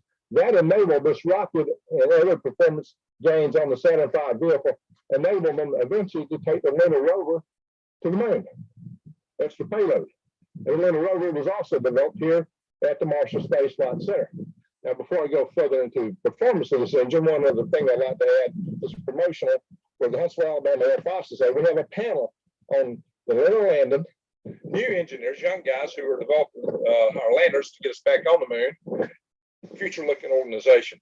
So we want to remember the past. We keep our eyeball linked below, hal5.org, brewery, and of course you can buy dinner, choose something to drink there, that's up to you. Now, back to this engine. As you can see, all these tubes in here, these are the coolant tubes.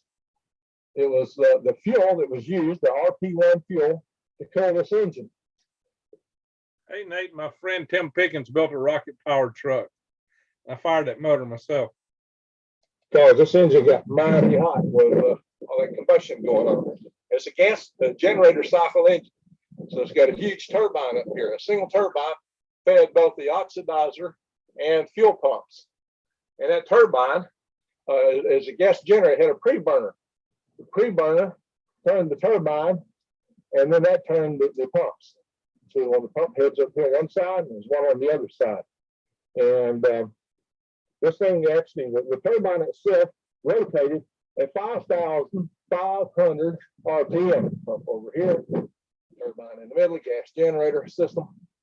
And that's 41 megawatts. I think I mentioned, did I mention produce 55,000 horsepower. Amazing, right? And it consumed 24,811 gallons of RP1 per minute. RP1 was the rocket grade kerosene fuel used on this rocket engine. And Hang on, guys. Let's put this in perspective. This guy talking to you here, me. Don't forget, I'm the same guy talking to you down here. an adult by the band. And so that they don't down you. Hello, this is Greg Allison from Green Greg's Garden and Worm Farm, coming to you straight from my worm farm. And today we're going to talk about worms. We're going to talk about what are the 5 key things you need to know to raise worms so that you can successfully raise them and so that they don't down you. The 5 most important things that you absolutely have to know to raise worms. And the last step I'm going to tell you what most people do wrong that kills their worms and how to avoid it, how not to kill your worms. That is the last thing I'm going to tell you. And it is the most important thing I can tell you of anything I ever tell you. So please stay tuned to hear that. And I'm also going to start out with a little bit of worm physiology. That's going to be the first key thing to know about worms. So I'm going to have a lot of videos about worms, including more details on each of these steps I'm going to talk about. All right, that guy is the same as this guy. Combined, all 5 705s engines, F1 engines don't use on the 705, consumed 3,257 gallons of fuel per second. I think that counts the oxidizer, which was flowing at a rate of 5,683 pounds per second. You know, the pounds and the volume don't equate exactly, but they do translate. So the cool thing about this engine is that a lot of people think that NASA lost the blueprints and can't build anymore because of that. No, that's not the case. NASA has all the blueprints, the plans, the drawings, and everything used on the 7.5 rocket. The problem is that you can't do things the same way we used to. Industrial processes have changed a lot, and a lot of knowledge was not captured on those shop drawings. Look, we have a bird nest in this rocket motor. How about that? Birds are everywhere, including rocket engines these days. Okay, I suppose there's a bird nest up there. The 7.5 F1 engine, getting off of the bird there. It is reproducible, and we've looked at reproducing it, but we can't use the techniques because the shop drawings do not contain information used on how to actually build each and every part, like how much cotton oil to use in a specific application. The knowledge that the guys have in the shop floor did not make it into the drawings. And a lot of knowledge was also rendered on napkins and other things. However, it was proposed to build a variant of this engine, F1A, which would have been a follow-on for subsequent Apollo missions, at which we thought we were going to fly. It would have produced 1.8 million pounds of thrust. And that was at the time using the techniques of this engine. Since then, an engine design has been reconsidered for what we call it F1B. The F1B is intended to use the same thrust level, 1.8 million pounds of thrust, and it was designed to be used as a liquid strap-on for the SLS as the follow-on to the solids that are on it now. So the F1B would not have used as many parts and used modern manufacturing techniques. Probably been a lot cheaper and a lot more reliable even than this engine. This engine did have development problems, issues in the early days of instabilities at 1.4 kilohertz and 24 kilohertz. And what they found early on is they had to have coaxial injectors and some baffling to solve those problems. It caused some catastrophic failures in early test days. The engine, they worked it out. These bombs basically detonated underneath the chamber engine here, underneath the nozzle, to characterize the flows and stability problems and figure that out. And then they got that worked out so well that if they introduced an artificial instability, it would self-dampen in less than a tenth of a second. So this was a workhorse, very reliable engine. And could be a very reliable engine in the F1B for some future application, should someone so choose. The Russians had the RD-170, which produced more thrust, but it was a four-nozzle engine. They used it on their Nausea launch vehicle, which they launched a BLN spaceship on one time. Maybe they launched in Nausea on some other occasion before that. Well, they launched the BLN. I'd have to look into that. But in any case, as you can see here, one of the things that you can't replicate today is necessarily all the valves. Valves change in design, the vendors change. You don't always get the same models, even from the same vendors. And there's a lot of valves in here, valve drivers, solenoids, and systems to drive all these things, electronics. Hey, I'm about to talk about those pipes here in a minute there, Scratch. Watch this. Drive all that. It's quite complex. And this is just on the engine. The stage itself would have a whole lot more of that than this had. The reason why these pipes are bent the way they are and have the flex tube is to accommodate the heating and contracting, which is very significant. The metals used to feed these things. So you've got to have some way to flex that, or the plumbing will break and shift on these things. Yeah, as they were heating and cooling off, especially with the cryogenic fluids in them, they contract quite a bit. You had to have room for these pipes to bend and flex, and that's why they bent them that way. And they did the same thing on the German V2 rocket, and Conrad Dannenberg is the one that explained that to me years and years ago. He's passed away. He died when he was 96 some time back now, but I knew him well. I was taught that lesson by Conrad Dannenberg, one of the original V2 rocket team members. And if you ever look at a V2 engine, see how the pipes are built, that's before they had all the flex in here today. That's why they built them that way, because originally the pipes just ripped out due to the thermal stress that every step had to have. I mean, basically, this thing had to be able to go to minus 300 C for the cryogenic fuel. And I think they had to go like 1,500 degrees Fahrenheit for the various hot side of the process. So this engine was also figured to be used on something called the F1 flyback. You might recall the earlier days of the space shuttle. They had a manned flyback booster concept. It was too expensive. They scuttled it, but then they competed a first stage S1C. Hey, I don't think Brian for helping out tonight. He gave us the super chat we got. Probably the only thing I got for the whole day today. Scratch, you should come up with your own knob spelled backwards. All right, so With wings, remote piloted to come back against the solid rocket boosters. Now that proposal was. y'all want to hear? Y'all want to hear the rest of this? Mine's it's almost over. 9:54. Yeah, we got about 3 minutes left, a little bit less than 3 minutes. Yeah, there's an awesome engine. It's the most powerful single nozzle engine ever built. I'm almost done. I'll show you something else in a bit. For about $200 million more development money than the solids. It was supposed to save money over the long term because it was supposed to be reusable. What I'm saying here is they had an idea to use this engine on a flyback engine booster system for the shuttle, and they wouldn't have had the solids that they had later. Had they done it, it was going to cost a little bit more money to develop it, but it was supposed to be a lot cheaper in the long run. But it got killed, and it got largely killed because the NASA administrator was from Utah, and the solids were built in Utah. Well, I think that had a lot more to do with it. But that cost us the Challenger mission, some astronauts several years. Cost a lot more in the long run to have made that decision. So I think they should have stuck with the flyback.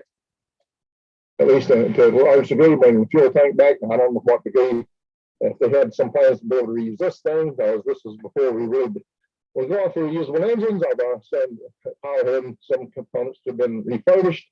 This is the SSME, which is the now the RS-25, which is being used in the Space Launch System. It was used on the space shuttle. It's a reusable engine, refurbishable, that is. That's the J2 engine over there, which was the upper stage, restartable cryogenic engine, where the second, third stages, obviously, five on the second stage, one on the third stage. All right. I won't bore y'all with any more of this video. If y'all want to see that or the other videos, just go to Galactic Greg's. I'll share the link to Galactic Greg's in here in the chat room. Back over here.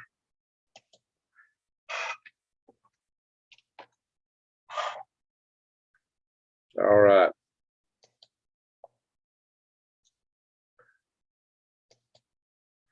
We'll hunt something else while we're in here.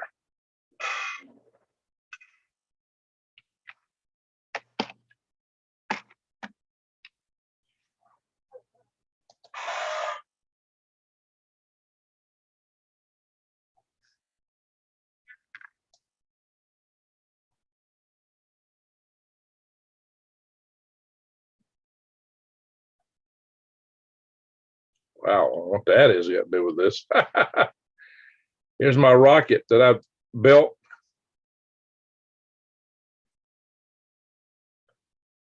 Dollars for this cheese grater on Amazon, or pay less than $2 on Alibaba.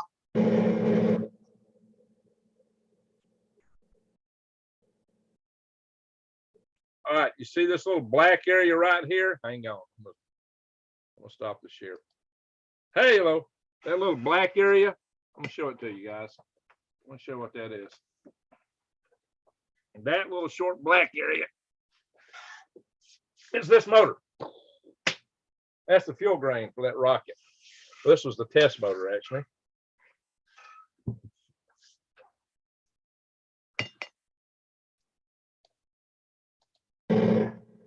That ship is the Mr. Offshore. We're 200 miles out in the Gulf of Mexico. And I got lost at sea on this mission. And I can tell y'all about that later. I think I've already told you about it once.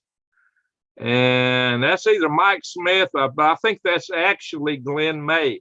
Glenn May is one of the three guys that died in the cold flow test, the Spaceship 2 rocket motor test in Mojave Desert for working for Skell. That's what Virgin Galactic launched on later.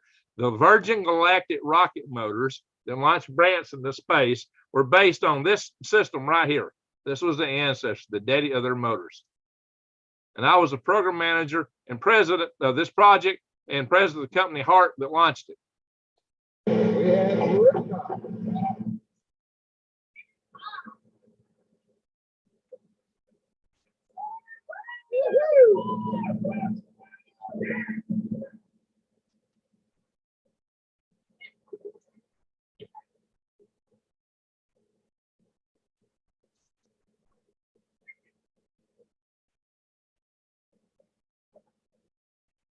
Drop now.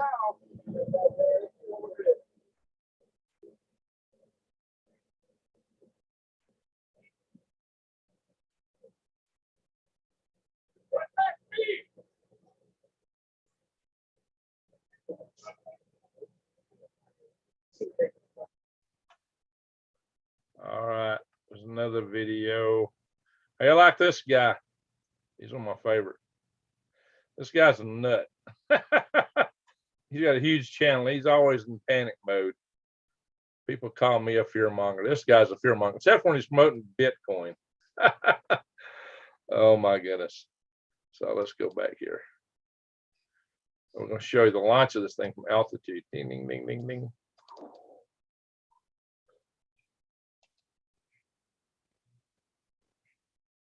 That's going to fire. You see all this plastic rip off. That's to keep the fuel grain and the oxidizer, that nitrous oxide warm. There it goes. All right, we'll replay that.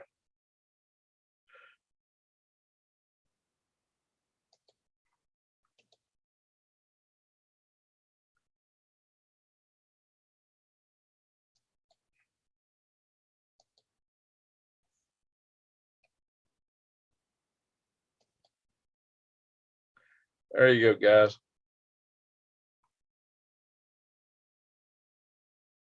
So if you want to know about space colonization, check out my Colonize Venus First.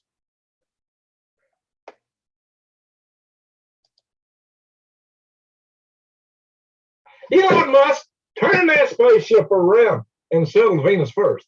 And I'm about to show you why Venus is the best possible place for immediate human settlement.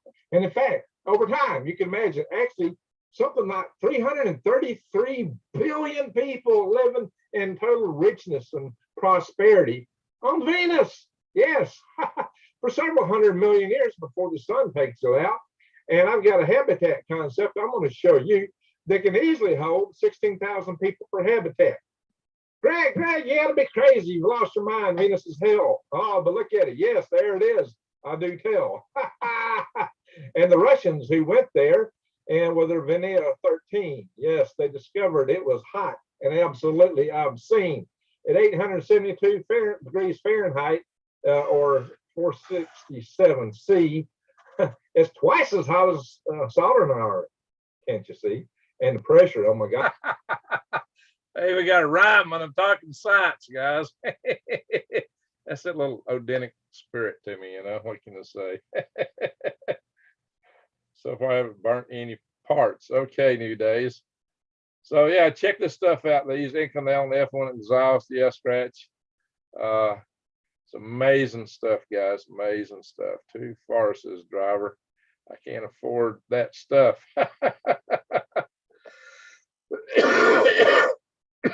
Well, y'all see me talk. Oh, guys, here's some more pictures of me. Check this out. Each block. I was trying to show my credentials in here since I started talking about all this stuff with balloons and rockets and space. Skill. And then this one. But you know, I drew the smaller and I just kind of blew it up, pasted it in here, you know, thanks to the wonders of cutting and stretching stuff, right? But this gets them kind of closer and get an idea of looking at it, you know, 1980. No, 1996, this was. That's me. That's me in 1996. I was outstanding in my field. At that time, that was the largest rocket I ever saw launch, and I launched it. In fact, it was April the 13th, 1996, in a cornfield in Manchester, Tennessee. This is a hybrid rocket with the same kind of bulkhead that many years later, Burt Rutan patented and claimed it was his greatest invention in some of the conferences. Yeah. Check out the shirt. H-A-L-O. H-A-L. Halo. Hang a rocket from a balloon and off we go. Yes, there was a integrated bulkhead between the motor and the oxidizer tank. This oxidizer. I would have never imagined years later I'd be with Rex Bear in the Mount Hollywood tunnel shouting Halo and light coming out of my mouth. Tank carries nitrous oxide. Yes, laughing gas. And the fuel grain is asphalt because we intended to pay the road to space and laugh all the way. Oh, yeah, this is pretty positive. Pay the road to space and laugh all the way. That I am, in fact, outstanding in my field. Or at least once was. Hey, Scott, how you doing? Oh, yeah. Well, I'm glad I looked. Oh, y'all can't see this? Am I not doing screen share? Uh-oh, I'm sorry, guys. I lost it. Sometimes, what did y'all not see? Did y'all see the other rocket launch? Shoot. Hang on. Much better than that now. Holy smoke, that poor guy. I needed help back then, didn't I? This is the rocket after we reached. Let's go back. Remember, twice the sun. Oh, yeah. What does Greg Allison know about the space stuff and rockets? Well, and balloons especially, and inflatables. Oh, my gosh. Okay, well, here I'm doing a ground launch rocket back in 1996, this was. In fact, it's coming off Topsail Beach. That's in North Carolina on 11 May, 1997. Yeah, we had Hellbot Comet up in the sky. World records. Hey, yeah, there I am. Halo. Sorry, guys, I didn't realize y'all weren't seeing this. 183, my friends. Boom, boom. The 2000 Millennium Edition, highest flight of an amateur rocket. This rocket right here. And we were just getting started. Oh, yeah, this is Tim Pickens. He became pretty famous for doing a lot of rocket work later. Bam. And here the rocket is, and it's Donda. You can kind of see it sticking there in the little red wing colors there. Same rocket. And this is the balloon. And it's coming off Topsail Beach in North Carolina on 11 May, 1997. Did y'all see the video I was playing a minute ago, the rocket at sea launch? Did y'all see that? Did y'all miss it? Sometimes I'm flipping back and forth. I might forget to share them sometimes. I'm sorry if I did, if I missed that up. I'll skip forward. This is one of our sea launch missions here. This is the balloon launch return vehicle. That's me right there, right at the very end. We're launching this thing off a boat called the C. Michael Calais out in the Gulf of Mexico. A raccoon is a balloon launched rocket. I'm returning to this topic in my next video. This is a bigger. Yeah, here, this is our ground launch 2 raccoon. That's another rocket. This is on a barge called the Pearl River barge. It belonged to NASA. This is one of the balloons we launched. And I'm probably down here in the picture, somebody there, I'm taking the picture. SL2 rocket. Now this thing actually is hanging in the Straight to L brewery in Huntsville, Alabama today from the CLN. Yes, indeed. And look, see, balloon, this is your polyethylene scientific balloon, polyethylene. This little ball of gas expanded and filled this whole thing up to a very large, tight sphere when it got to operational altitude. Yeah, one of you guys in the room said y'all were launching balloons from Antarctica. I suppose this is what you're talking about. Rupture. We'll cover this in the future. Great, why are you showing this stuff? Just to show you that I know a little bit about balloons, okay? We're going to talk about inflatables. And here, you see that little tuft of hair right there where my cursor is? That is me. And I'm right here next to the balloon launch return vehicle, the High Altitude Research Corporation. Yes, we spun off a company. And this as the Mr. Off. Did y'all see this video right here? The video of this raccoon launching. Did y'all see that? You like rockets? Yeah, I've done quite a bit with rockets and space stations and stuff like that. When did you let your freak flag fly? What do you mean by that, Devil? Devil, then? Sure. Also out in the Gulf of Mexico.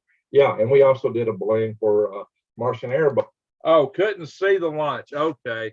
I'll go back and replay that video. Sorry, guys. I didn't realize y'all weren't seeing that. Sometimes I switch back and forth, we'll lose things, but here it is. Let me go back to the previous one.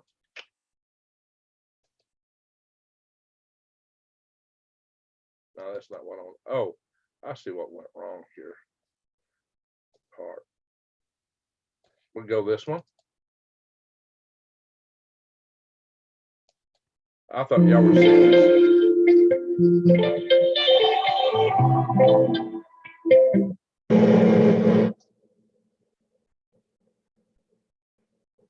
Oh, I think I know where you lost it. I stopped to share to show you the rocket motor and we lost the video. I'm sorry.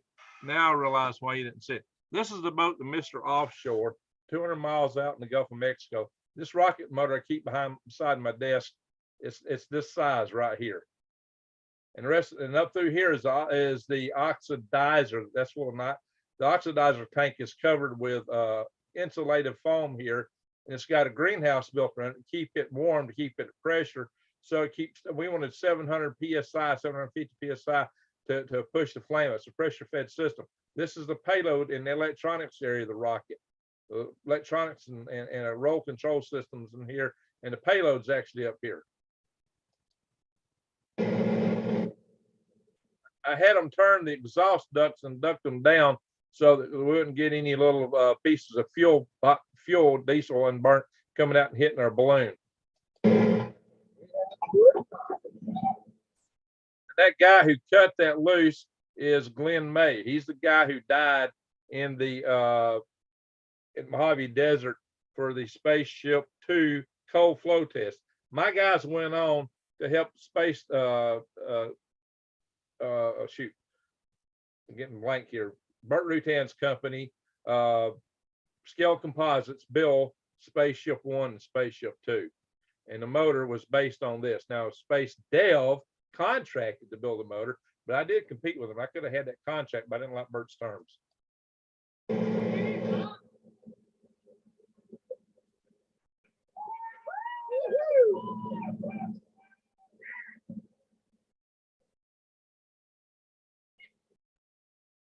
It's a nitrous oxide oxidizer, Matterman.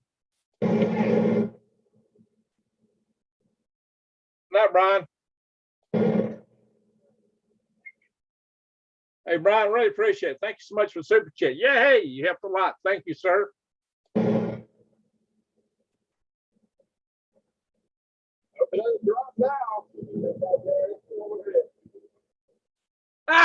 No, Judy, they won't flip off.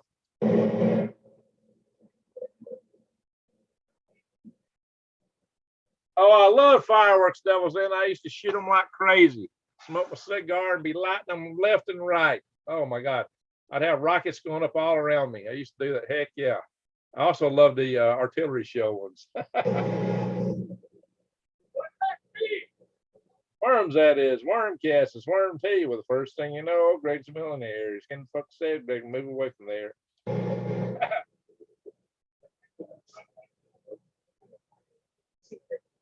Check out today's song. Oh, I messed up because I was watching her song.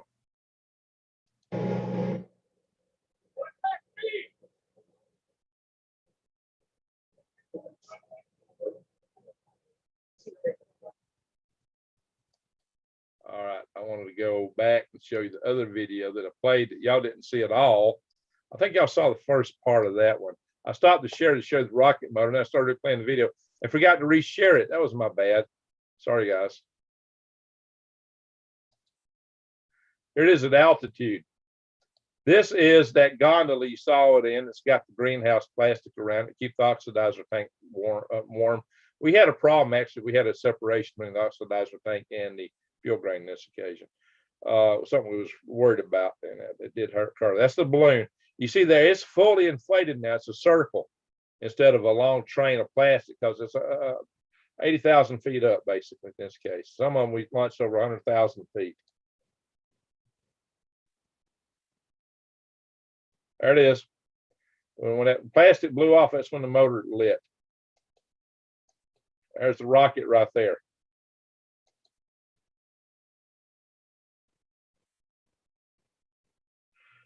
That's the parachute canister for the gondola.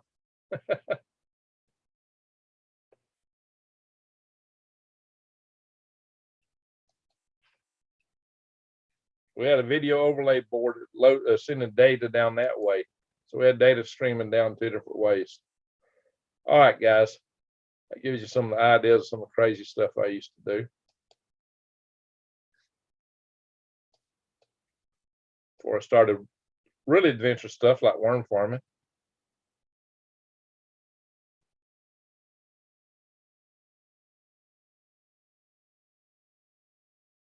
This is from my friend John Powell at JP Aerospace, although Dale Evans did this video.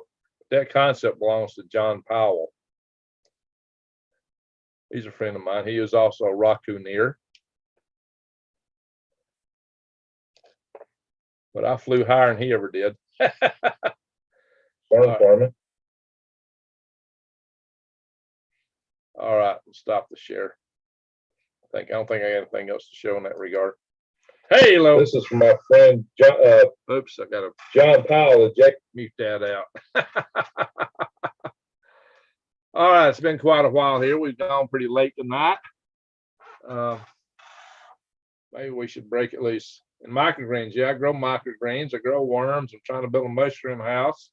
I love fireworks. Travis Walton, Fire in the Sky on Newsmax. I had him ducked to ironic with all this space talk. He's on right now. Is that what you're saying? Oh, he got on Newsmax? Interesting. Newsmax covered that Devil's Den. Tempted to check out Newsmax, see if we can find that.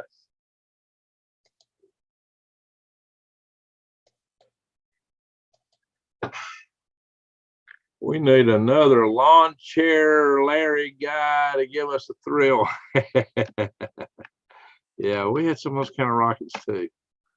We sure did. Let's see.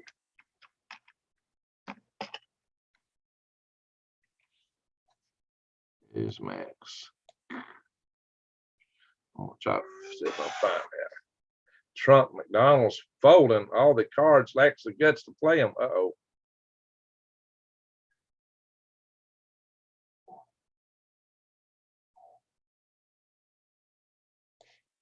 Outrage over survival food. Mm.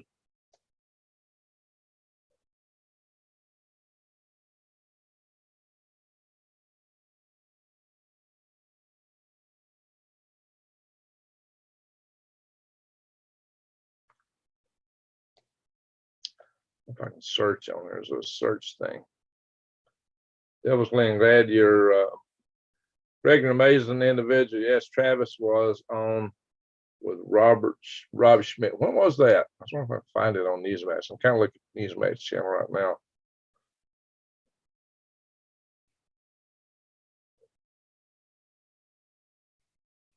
Just going down the cover. I don't know.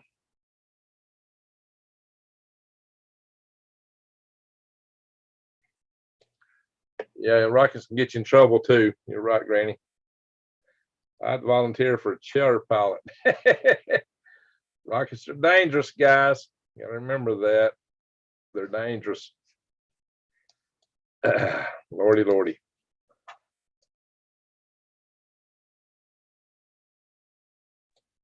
Let's see here. Oh,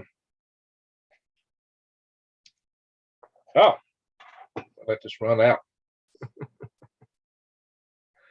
Forgetting to check it.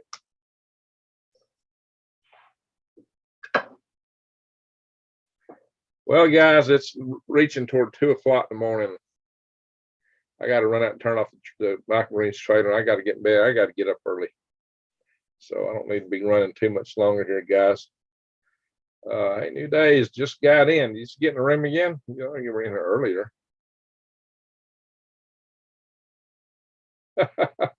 You were in here earlier, weren't you, madam? I know you were. I was talking to you. Watching replay at 2 a.m. in Pennsylvania. Better late than never. 3 a.m. it is in Eastern time. Travis Walton wrote a book to correct a lot of issues with the movie. Oh yeah, movies always take liberties with stuff. Big time. Big time. Movies, any news people, any of that video stuff. Thank you, Doug, for saying smack the thumbs up. And for those that know, I got a little gift here from Doug, which is his little homemade, handmade whistle. And this is a really good one. It's cool.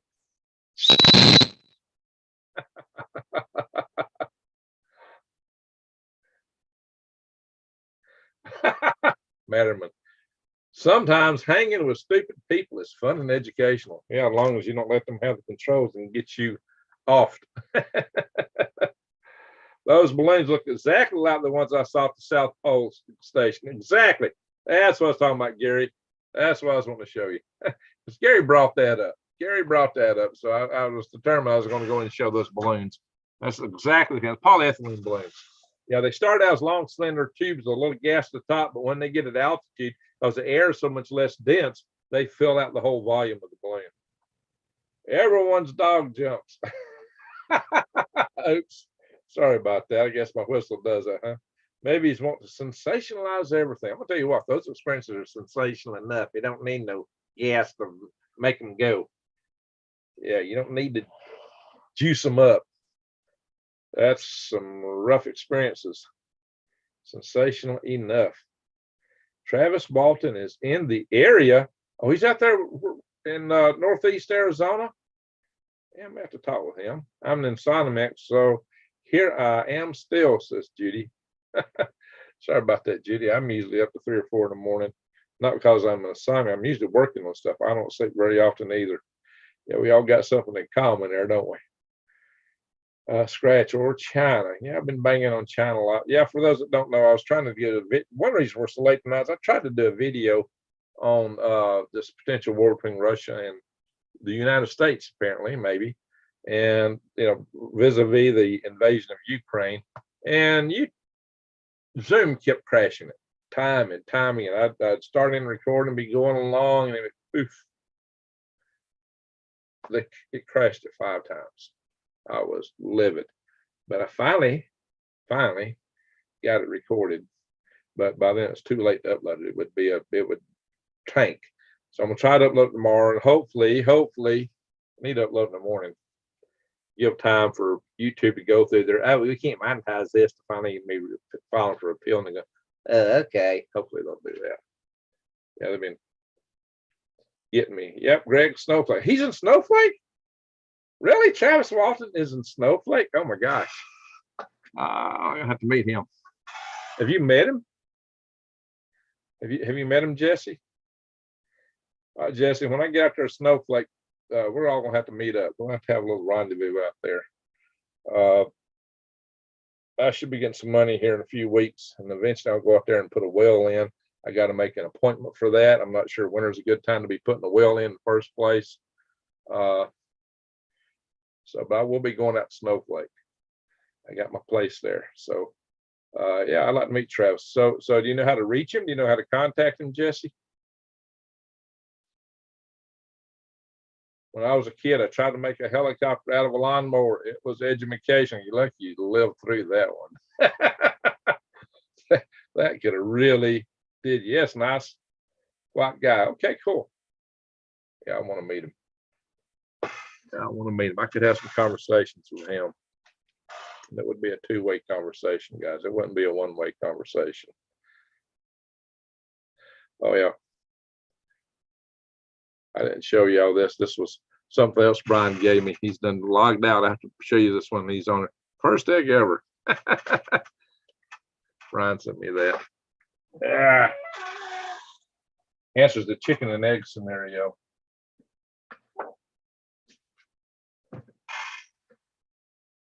Oh yeah, when I was in that conference I showed y'all earlier, 93, I was 33 years old. And somebody in here said they were 2-year-old then. I was 33 then. What did Mannerman say? Greg, when I was a kid, oh, the helicopter. Dude, LOL, Matterman, I've gone to air shows. They had flying lawnmowers and dog houses. I like filters sometimes, but I have mannerisms. He's in the phone book. Okay. Very good, guys. All right, we ought to call it a night. We kind of went through a lot of stuff here. Since I showed so much video, I think we'll skip doing a poem reading tonight, as we've gone really long. How long we've been going? We've been on here for quite a while. About 2.5, over 2 hours. Don't break that egg. It might stink. I'm sure it will. It actually will rattle. It's got a rattle to it, guys. Listen.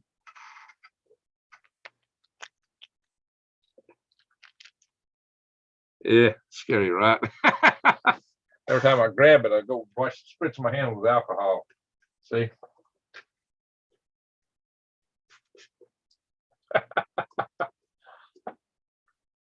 Every time I handle that egg, I spritz my hand with alcohol.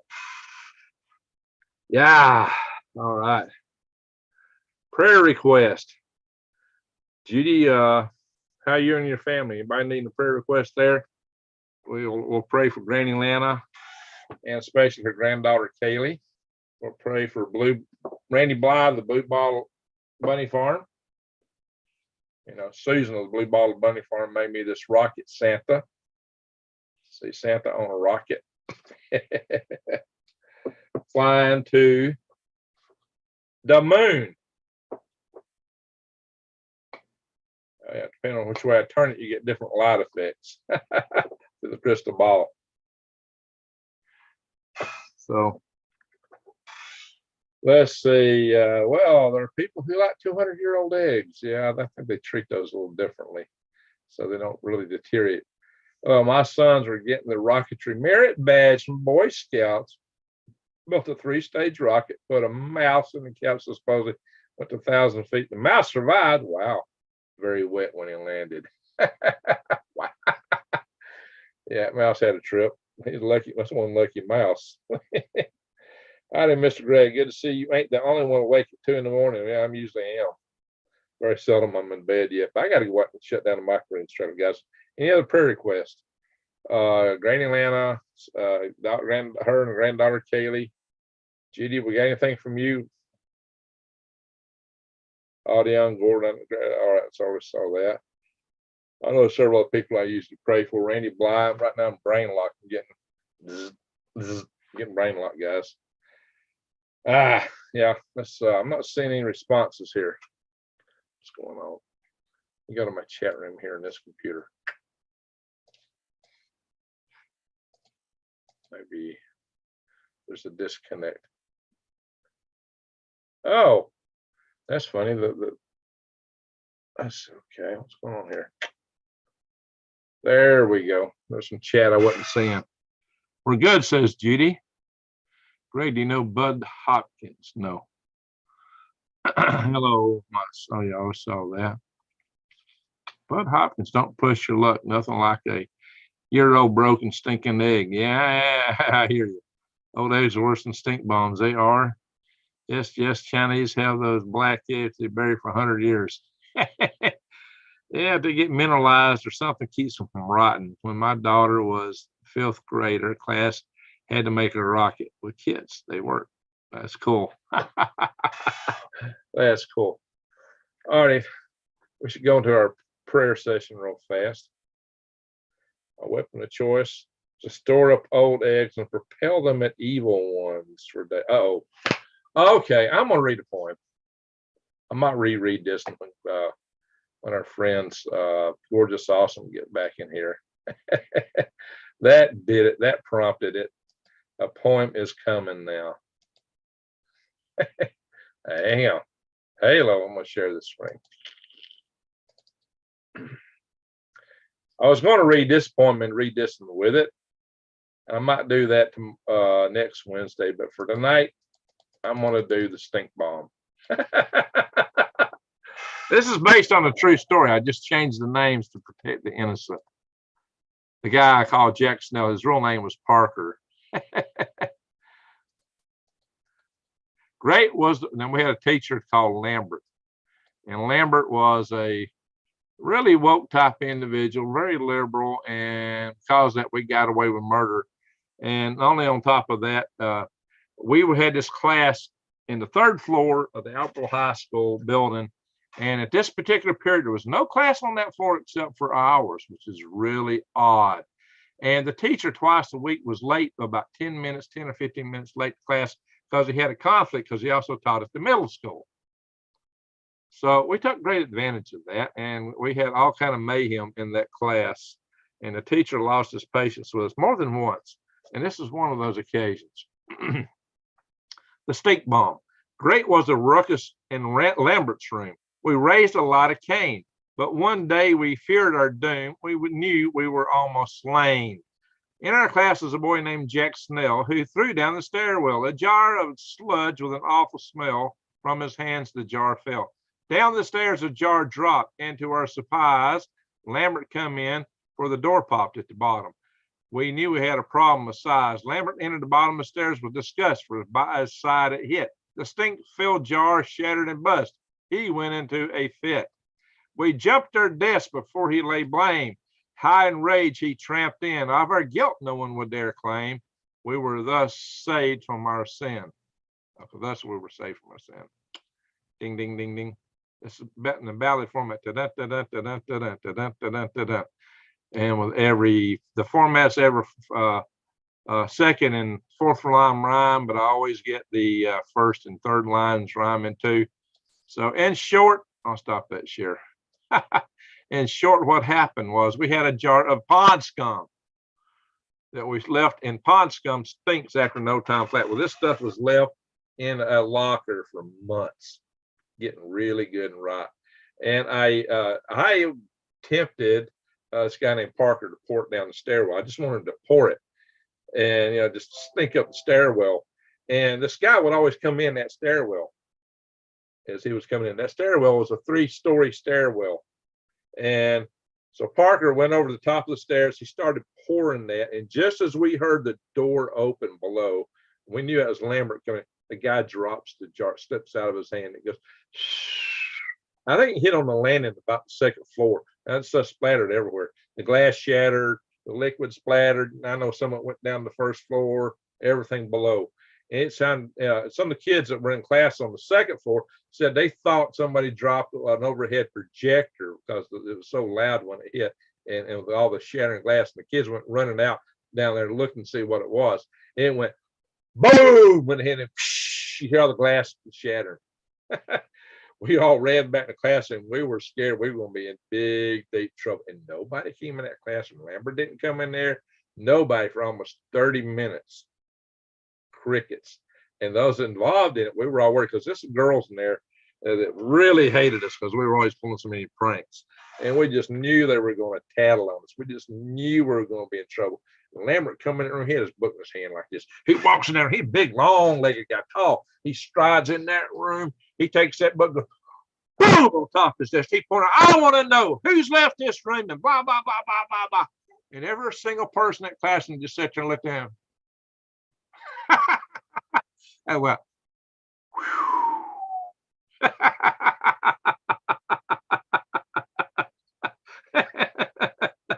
hey, Cassandra, oh, I'm about to lose battery in my laptop. It's down to 19%. Hottest chilies, Cassandra. Fermented chilies, vinegar. Not innocent. No, I wasn't innocent on that. You're right. Guilty. Guilty as charged. Yeah, I think there was an occasion too. Lambert really wanted to kill me. I didn't drop it. It wasn't intended to be dropped. You're supposed to just pour that stuff down the hall or down the stairwell, but he dropped the jar. Sometimes good pranks can go awry in a hurry. So can rockets. Allison's laws of rockets are as follows. Rockets go boom. It's law 1. Law 2, rockets have always gone boom. Law 3, rockets always will go boom. So what you got to know is that some of us have the job of trying to make rockets go boom less often. Hopefully a lot less often, especially if you get flying lots of people on pretty frequently, the way SpaceX wants to do with Starship. So there you go, from your rocket prepper worm farmer, who happens to also be ho, ho, ho. And for those of you that don't know, that's how I got this Moon Globe Prize. The only thing that's got me listed in Wikipedia. Go to Wikipedia and look up the Space Pioneer Award. And got me in the, got a club in the Guinness Book of World Records.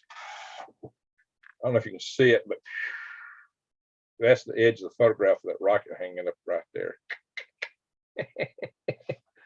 All righty, guys. So what else you're saying in the chat room? I had to shut down my main thing. We still haven't said our prayers yet. A few days I was in a canoe that was tipped over, land in 3 foot of mucky water, had to get rid of my clothes. Oh yeah, stuff can stink so bad.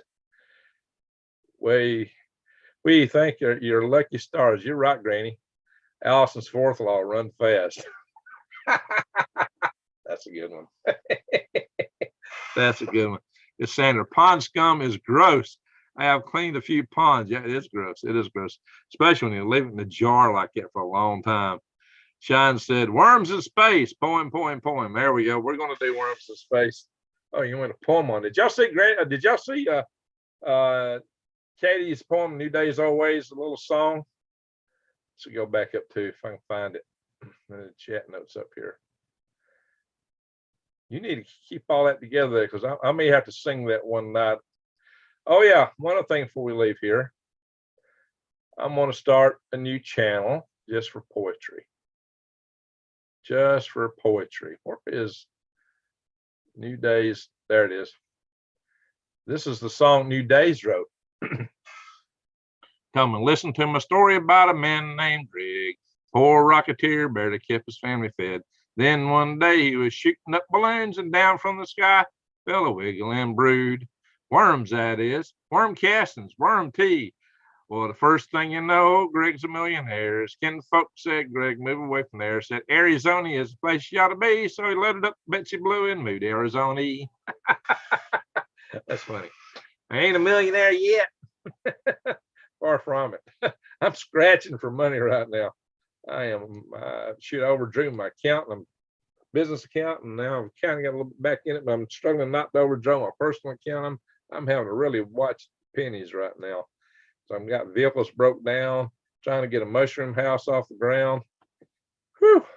Busy, busy, guys. Busy, busy, busy. All righty. That was funny. But good job there. Good job there, Katie. That's awesome. Judy Dowell. Look under categories for names. Wikipedia. What do we got here, Judy? Space Pioneer Awards. There you go. Judy found it. Let me do the share. Ding, ding, ding, ding, ding, ding, ding. Ding, ding, ding, ding, ding, ding, ding, ding, ding, ding, ding, ding, ding, ding, ding, ding, ding, ding. Boop, boop, boop, boop. Wikipedia, Space Pioneer Awards, different categories. List of recipients. And you go back in town. Oh, Paul Damphus is in here. Where's he? I saw his name. There we go. Elon Musk, I met him a couple of times. Gordon Woodcock, he passed away. He's a good guy. George Whitesides, I hired him to be the executive director of the National Space Society when I was the CEO of the National Space Society, and he became CEO of Virgin Galactic. There he is again. You got two of them, George? Ryan Marsden. Yes, as a guy I was talking to you guys who run the Minor Planetary Center. I've mentioned that in some video, maybe on Galactic Grades, talking about asteroid risk. I've mentioned him on here before. Yep, he's a big guy, astronaut, working to avoid asteroid impacts. Elon Musk again. That's when Elon Musk was just getting to be known. And that's the year I was talking in that panel. But you go back to 1998 to find me. No, 1997. There it is, 1997. There it is, that's me.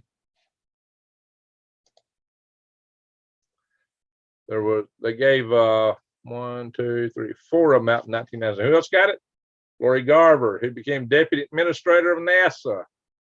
The number 2 person at NASA, Lori Garver. So there's a lot of famous people in here. Peter Diamandis, who started the X Prize. Daniel Graham.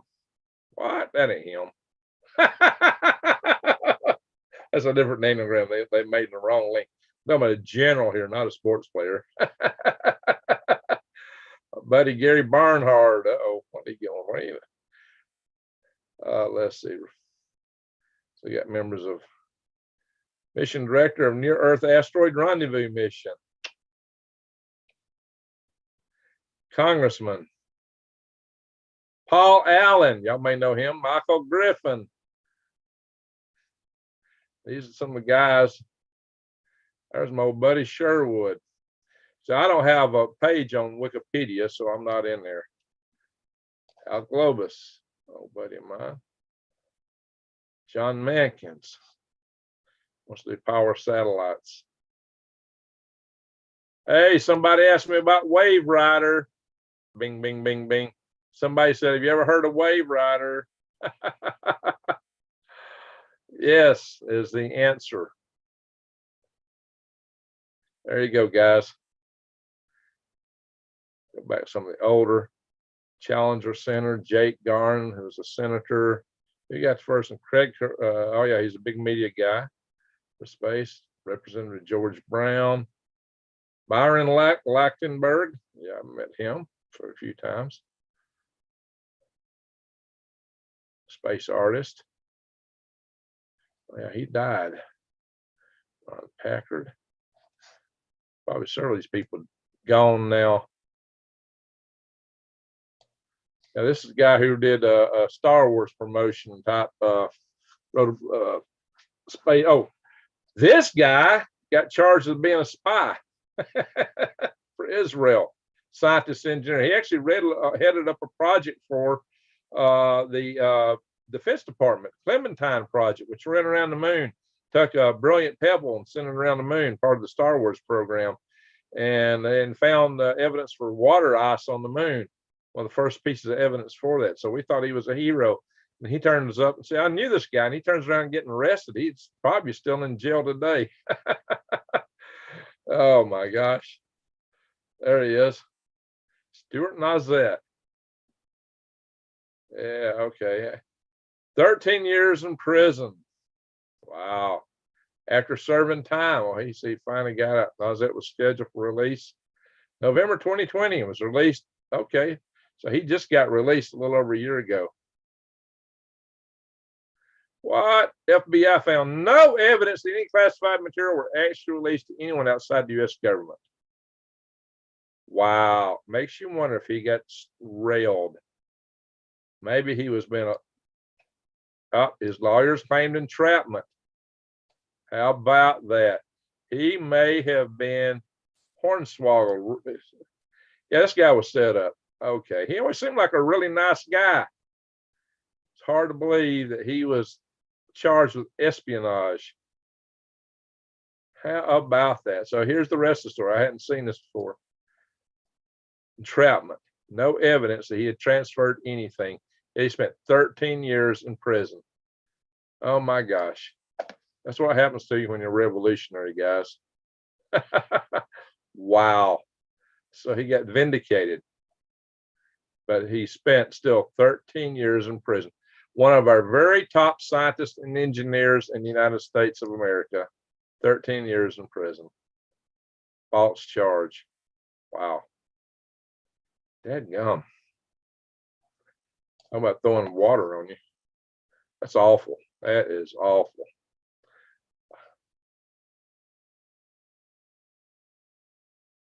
Oh, wait, he made an admission, admitted attempting to sell. Okay. Oh, all right. There may be something to it. Maybe something to it. Okay. Well, we'll have to see. Sometimes it's hard to tell what the real story is behind some of that stuff. Wow. Crazy. Stop share. Whoa. Stop share. Halo. There we go, guys. Hey, we're up a lot later than I meant to be. It's 2:33. I meant to say the prayer a long time ago, but somebody asked about started talking about the stink bomb, and I had eggs, and I had to do the electrogravitics. That's interesting stuff there, Sean. If a meteor was to hit the Earth, it's called a meteorite. You're right. Then as an asteroid hits Earth, a hemorrhoid.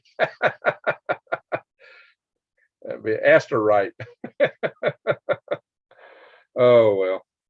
So a meteoroid is a meteor, just a particle. The meteor is the vapor trail that leaves in the sky, the plasma trail. It's a meteorite when it strikes the ground. An asteroid, we just call them asteroids. I ain't got that sophisticated yet. Clinton was a convicted terrorist and gave a convicted terrorist a pardon. Yeah, they'll do that kind of stuff. Absolutely. Talking about Clinton. Oh my goodness. Clinton. Y'all heard my Clinton thing, right?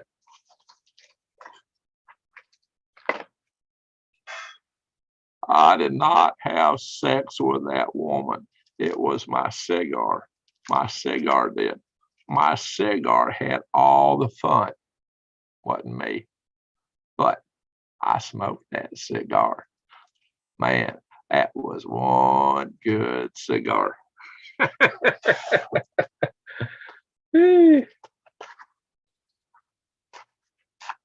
Gotta have a little fun, guys.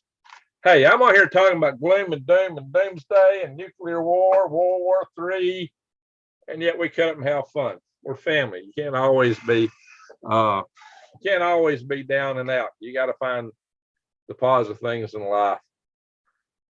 Now he wasn't working electrogravitics. No, he wasn't. He did this probe that flew around the moon called Clementine. It's based on the Star Wars Brilliant Pebbles concept, and Brilliant Pebbles was part of the SDI programs. I used to work on SDI too before I did NASA stuff. That's gross. Kind of, yeah, you're right. He pardoned Monica. I don't know. Tough times personally here in Southern Colorado, but just know I send love. Well, thank you, Lavera. Thank you. Good to see you. Yeah, we need to call him up. Drops Family Garden still got $3 Clinton bills. Yeah, I got one of them somewhere. That's Monica. A little bit of Monica in my life. What was that song we used to hear? I think they used to play it on Rush Limbaugh used to have a song like that. He'd play. Roses are red, tacos are life. Epstein. Oh yeah. Well, leave it to the FBI to set people up and cover it. Yeah, well, we know that. Fish stick cigars don't sound appealing.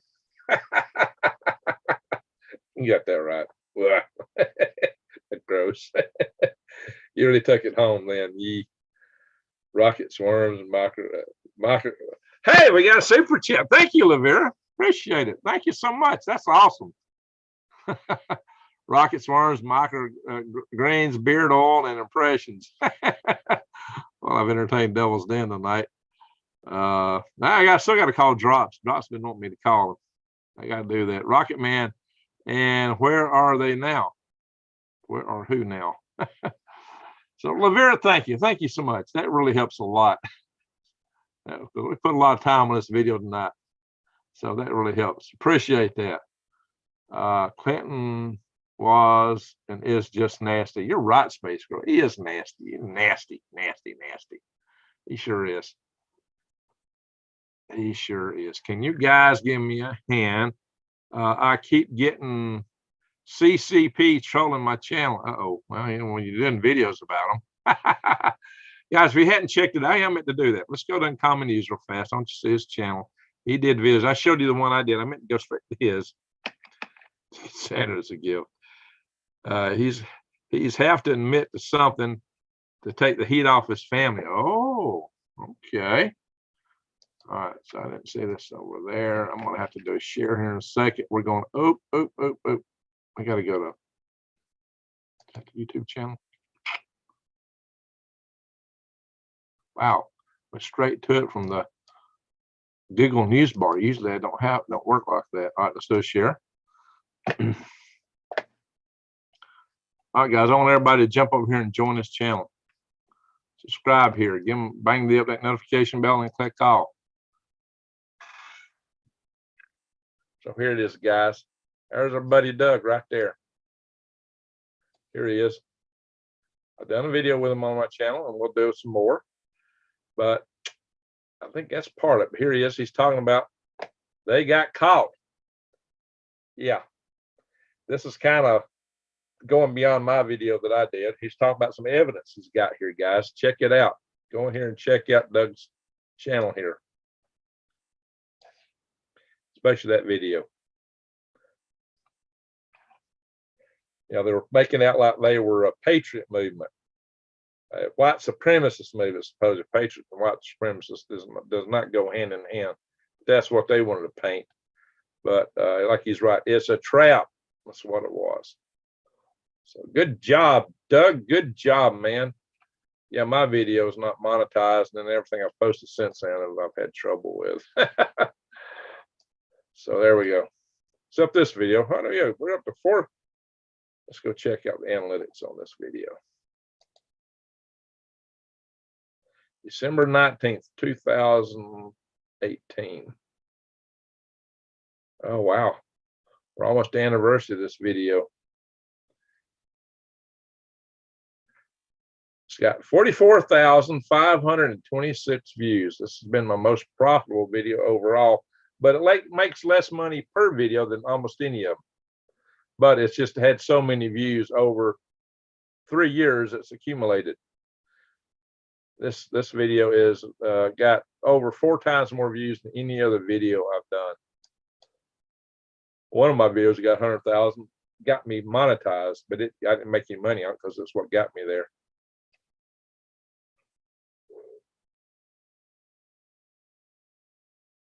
There we go.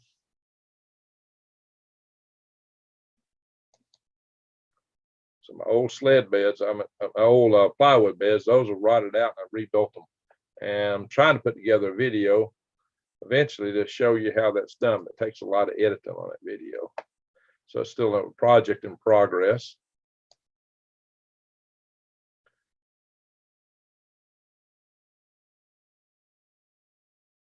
And there we are. So I got another video just for y'all to remind y'all. Stop share. I'm gonna do another share just to remind y'all. Another video coming out tomorrow sometime. Good Lord willing. And if don't get too much flack from the platform, for those of you that just come in, I'm going to show you this. Ding, ding, ding. Y'all remember James Bond? You might appreciate my title.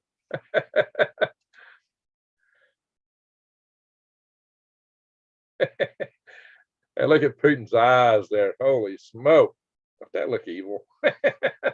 Looking across the champagne glass. It's like a toast to Russia with nukes. So I'm not proposing that happen. But we do have a senator who has actually proposed that, guys. So, wow. It's part of what I'm talking about. This video I'm trying to get up. And this is a gift from Tycho.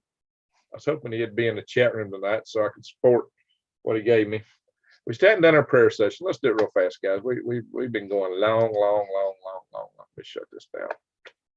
I don't think it's sharing now. But, oh, I can't. Man, my cursor's getting stuck. Uh-oh.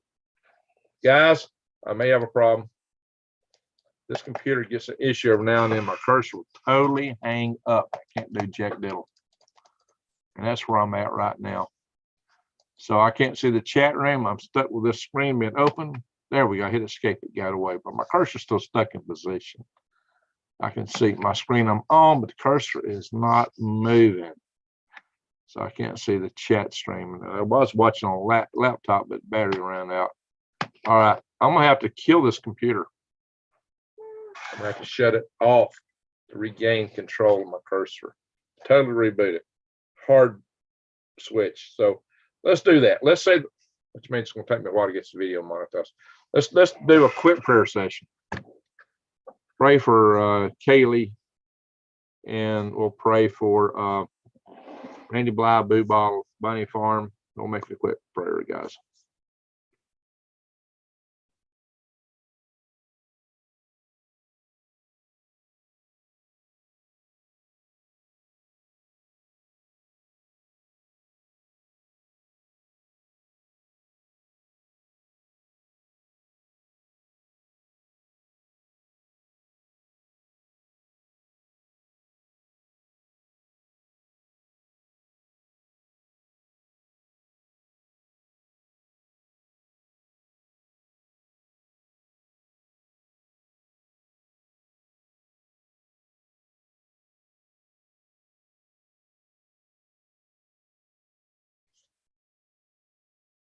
All right. Amen. Now here's what's going to happen. I got no cursor control. So I'm going to shut this computer off. The video will probably still be up for some little bit, because it don't know, Zoom don't know, and YouTube don't know that I'm off air, because that's what I'm imagining. Because I know when I run out of signal on my cell phone doing a live cast, the video will stay up for a little while. I am going to try to go back into my laptop and try to monetize it. There, I hope I got enough juice in there. The battery's low on it.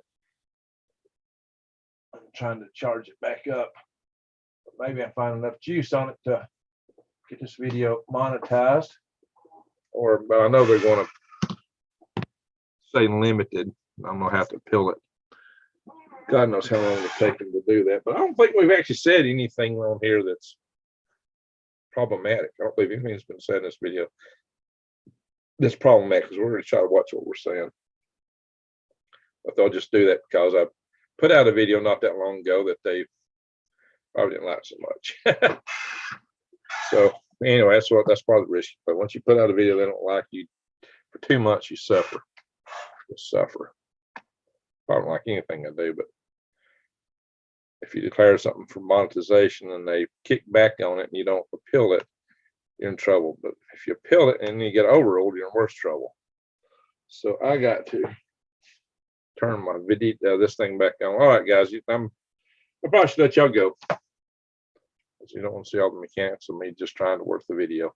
So everyone, thank y'all so very much for watching, and I'm going to hit